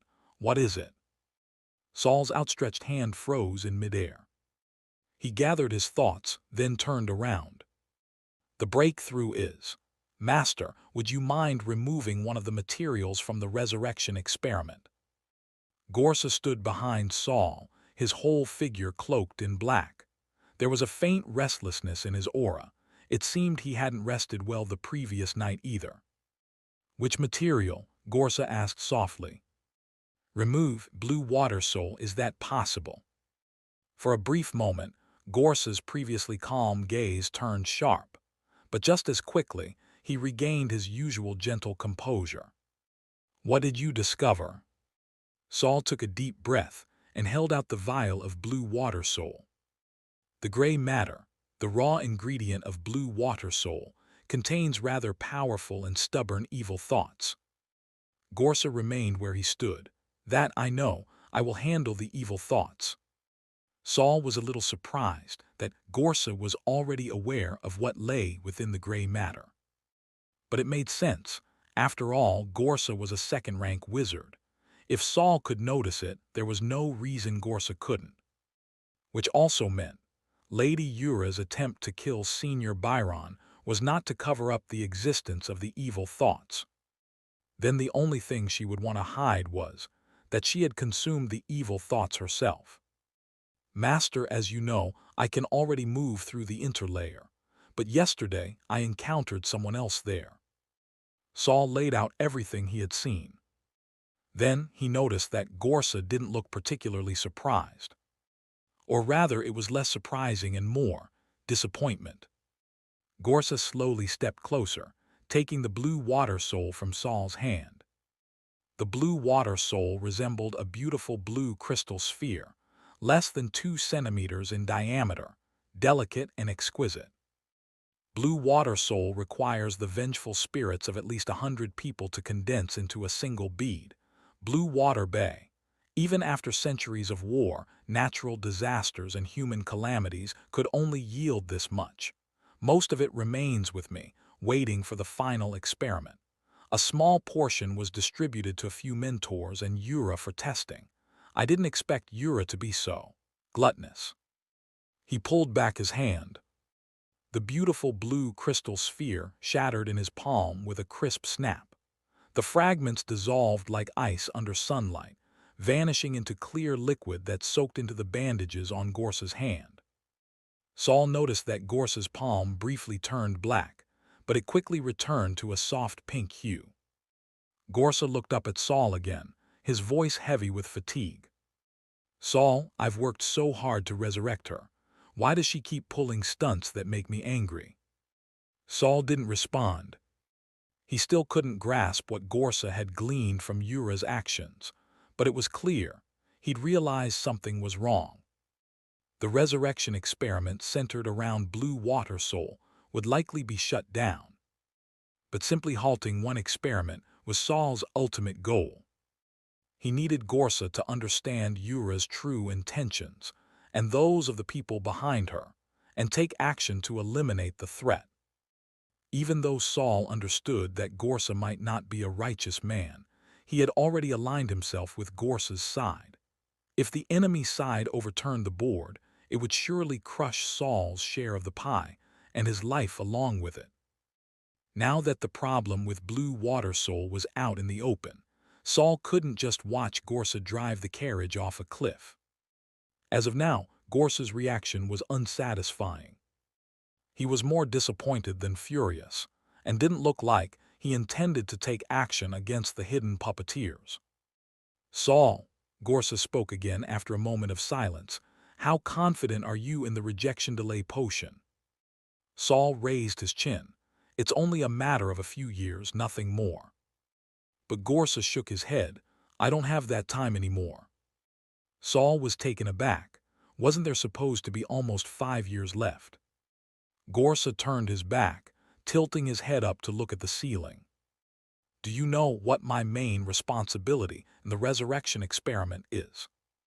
Overseeing the experiment's design, evaluating the strength of each theory, Saul guessed instinctively. "No, my main task is to keep Yura's soul pure, to maintain her in that unique state between life and death." Gorsa suddenly turned around. His cloak flared slightly, and Saul caught a glimpse of the pink bandages beneath. It had become old, dull, and mottled. Like a person, aged and worn. "You could say I pulled her back from death with my own hands, but death never let go of her other hand. I can't cut off both of death's hands. That's beyond my current ability, but I can do everything possible to stop Yura from being dragged back into the abyss." But as time passes, that task is only becoming harder and harder. "So, Master, give me all your notes and materials on the rejection delay potion, then get ready." Gorsa raised a hand, and a sheet of paper whooshed through the air, landing on Saul's desk. Saul quickly picked it up. It listed various magical tools and materials. At the bottom was a detailed diagram of a complex ritual formation. "In 10 days, I'll inform you. Then you'll notify everyone else. Have them bring all necessary materials to the designated location. We're beginning the experiment." 10 days. Gorsa actually wanted to begin the resurrection experiment within 10 days. Saul's eyes widened. "Don't tell anyone about our conversation today." "Yes." Though he agreed quickly, Saul was honestly shocked. He had thought Gorsa would suspend the experiment to investigate, but instead, the man wanted to bring the experiment forward. Saul had already developed the rejection-delaying potion, but the duration it could delay the rejection still wasn't long enough. It wasn't sufficient to offset the pollution Yura's soul body suffered each time it was transferred to a new vessel. Or was it that Gorsa planned to first place Yura into a long-term vessel, then slowly study how to eliminate the pollution? And what did Gorsa want with all of Saul's notes? Was he planning to extend the rejection delay time to more than 10 years within just 10 days? But even with the ability to endlessly trial and error through his journal, Saul couldn't complete such an experiment in 10 days. There was no one to answer Saul's questions. That day, Gorsa took all of Saul's notes and disappeared into the storage chamber. Afterward, the entire wizard tower suddenly became lively. Unaware of the full picture, mentors Rum and Kaz continued their scheduled improvements on the blue water soul. They often called Yura and Saul in to discuss things together. Kelly was locked up in Guido's lab, working overtime until day blurred into night. Still, she chatted with Saul daily, sharing some of her ideas regarding consciousness anesthesia. She even boasted that after participating in the soul toxin experiments, she'd gained quite a bit of inspiration. The mission registry abruptly reduced the number of external tasks. Second and third rank apprentices suddenly found themselves out of work and, unaccustomed to the idleness, began wandering aimlessly around the tower. Lockeye seized the chance to organize 2 exchange meetings, but Saul, claiming he was busy with experiments, didn't attend either. In this days of bustling activity, 8 days slipped by. Everything appeared to be proceeding in an orderly fashion. Until the 9th day, Gorsa's figure suddenly appeared again in the second storage chamber. He then told Saul, "The formal experiment will begin tomorrow. The location is the garden outside the tower." Though it had only been a few days, Gorsa looked even more exhausted. His silver eyes were filled with bloodshot veins, and the pink bandages on his body were wrinkled and worn. "Yes," Saul, who had been in the middle of an experiment, immediately put down what he was doing and stood up straight to respond. Gorsa chuckled lightly. "No need to be nervous. I've already informed the other mentors. Any non-experimental personnel who approach will die." Saul took a deep breath. "Go prepare the materials." "Yes." Chapter 420, Gathering in the Little Garden. After informing Saul that the final test would begin tomorrow, Gorsa disappeared once again into the storage vault. Saul, meanwhile, immediately began preparing the materials listed on the inventory Gorsa had given him days ago. Although he'd had the list for a while, Saul hadn't moved to gather the materials until Gorsa gave the green light, fearing it would alert others prematurely. Not only that, all others who were qualified to participate in the experiment had also received the order. No one was to bring materials into the companion flower garden. This left the mentors and apprentices, who had painstakingly prepared for days, completely dumbfounded. Saul made his way to the first storage room to collect a few key materials, only to see Haywood opening the warehouse door with a dazed look. "The final test. It's finally happening." He wasn't wearing his hood. The terrifying woman's face on the back of his head was desperately trying to twist forward, seemingly eager for the answer as well. "Yes, it starts tomorrow morning," Saul said, and then suddenly realized Haywood didn't know until now. That meant he wasn't even on the participant list. A powerful third-rank apprentice, Gorsa's very own student, yet not even given the chance to attend. Haywood let out a bitter laugh, and Heidi on the back of his head burst into shrill, ear-piercing sobs. The sound was sharp and unbearable, the kind that made one want to cover their ears. Haywood sighed and lightly tapped the back of his head. The wailing ceased instantly. "There was a final test once before," Haywood said, explaining to Saul, "but that time we completely failed. That day, Ivan, Kongsha, and I walked confidently into the laboratory on the 20th floor, but the preliminary experiments of the project failed miserably. The entire follow-up experiment had to be called off. Even our mentor suffered severe injuries from the backlash." Haywood seemed to be reliving that day from more than a decade ago.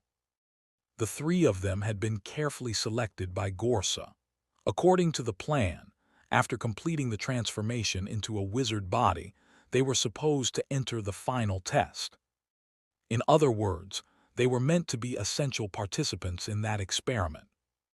But the transformation failed almost immediately after it began. Haywood no longer remembered exactly what happened. He only recalled waking up to the torment of brain-eating worms gnawing at his mind. Gorsa was covered in blood. Of the 5 other mentors, 2 were also gravely wounded. That day, he was told the experiment had been terminated, and soon after, he was exiled to the first storage room. Despite all these years of relentless self-improvement, of researching even the most dangerous subjects, he never got another chance to participate in the second resurrection experiment. Once Saul had gathered all the materials from his list, Haywood handed him the cart. But when Saul reached to take it, he noticed Haywood was still holding onto it. Several seconds passed before he finally let go. "Wish you all the best. Complete the experiment," Haywood said with an awkward smile. Heidi burst into tears once more. This time Haywood didn't silence her, even as Saul pushed the cart away. Just as he had once told Kongsha, they had already been abandoned. Saul left the first room with complicated feelings. He returned to his own second room to collect the rest of the materials, then exited the tower. Outside the wizard tower was the Half-Life Garden. The companion flowers that once grew chaotically had all disappeared. The garden fence remained intact, and the experimental site was now located within its bounds. A scarecrow stood planted in the ground just outside the fence. Its exposed hands and face were made of dry, yellow straw, and its nose was a wooden stick. As he passed, Saul nodded to the scarecrow in greeting. The lips drawn onto the scarecrow's face curled upward ever so slightly. The garden was already filled with people. Despite Gorsa's order that unrelated personnel were forbidden from entering the experimental site, the area remained crowded. That was because the Tower Master had suddenly decreed that everyone could only bring raw materials into the test site. Potions had to be prepared on site. Most of the tools, materials, and potions for the resurrection experiment required extremely complex preparation. No one expected Gorsa to suddenly demand it all be done in the field.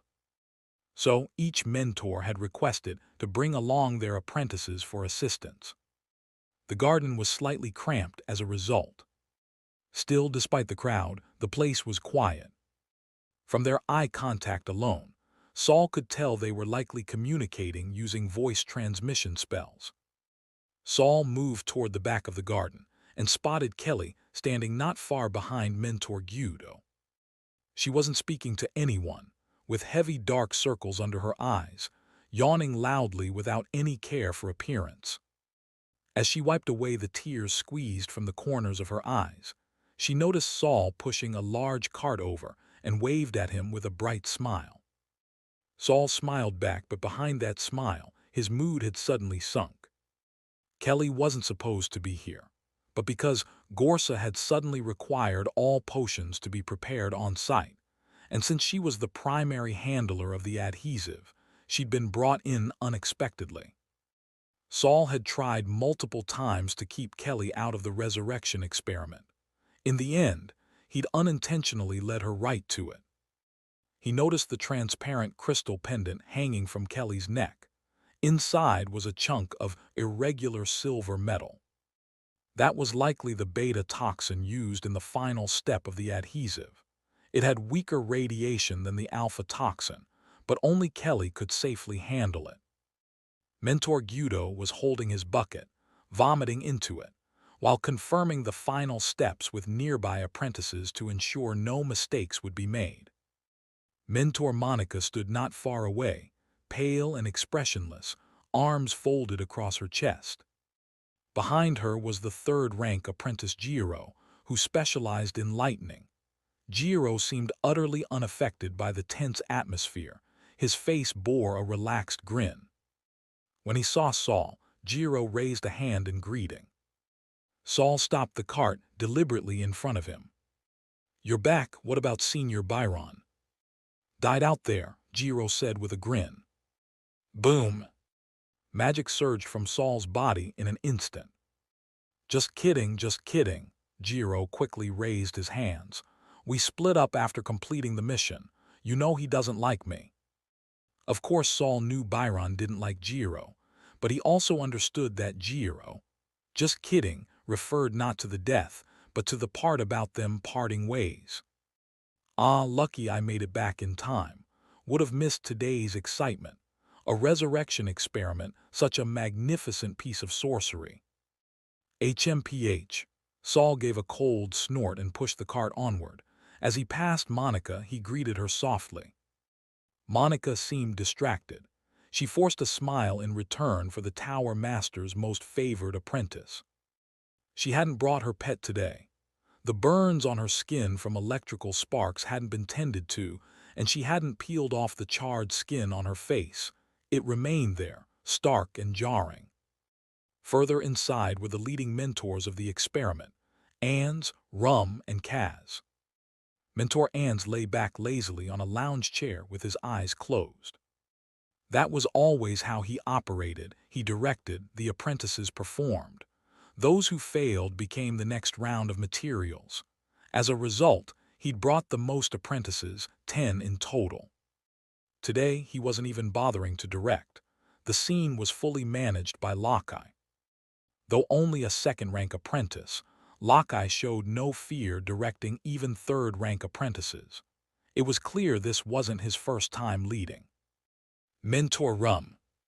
Saul had no idea how Rum had been brought here. Perhaps Gorsa had simply teleported him.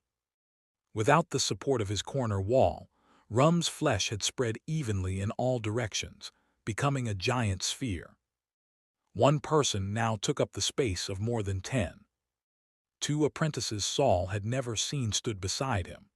They had the same blonde hair and blue eyes that Rum preferred, and both were obese.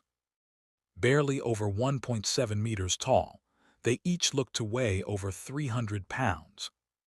They bore a strong resemblance to their mentor. Rum didn't speak to anyone. He gazed calmly into the distant mountains. At that moment, Kaz walked over. He initially reached to take Saul's cart, thought better of it, and instead fell into step beside him. "Saul, do you know why the Tower Master suddenly decided to launch the resurrection experiment ahead of schedule?" Saul stopped the cart, spread his hands, and smiled wryly. "I only found out today that the final test would be held in the garden." He wasn't lying. The key word was garden, not today.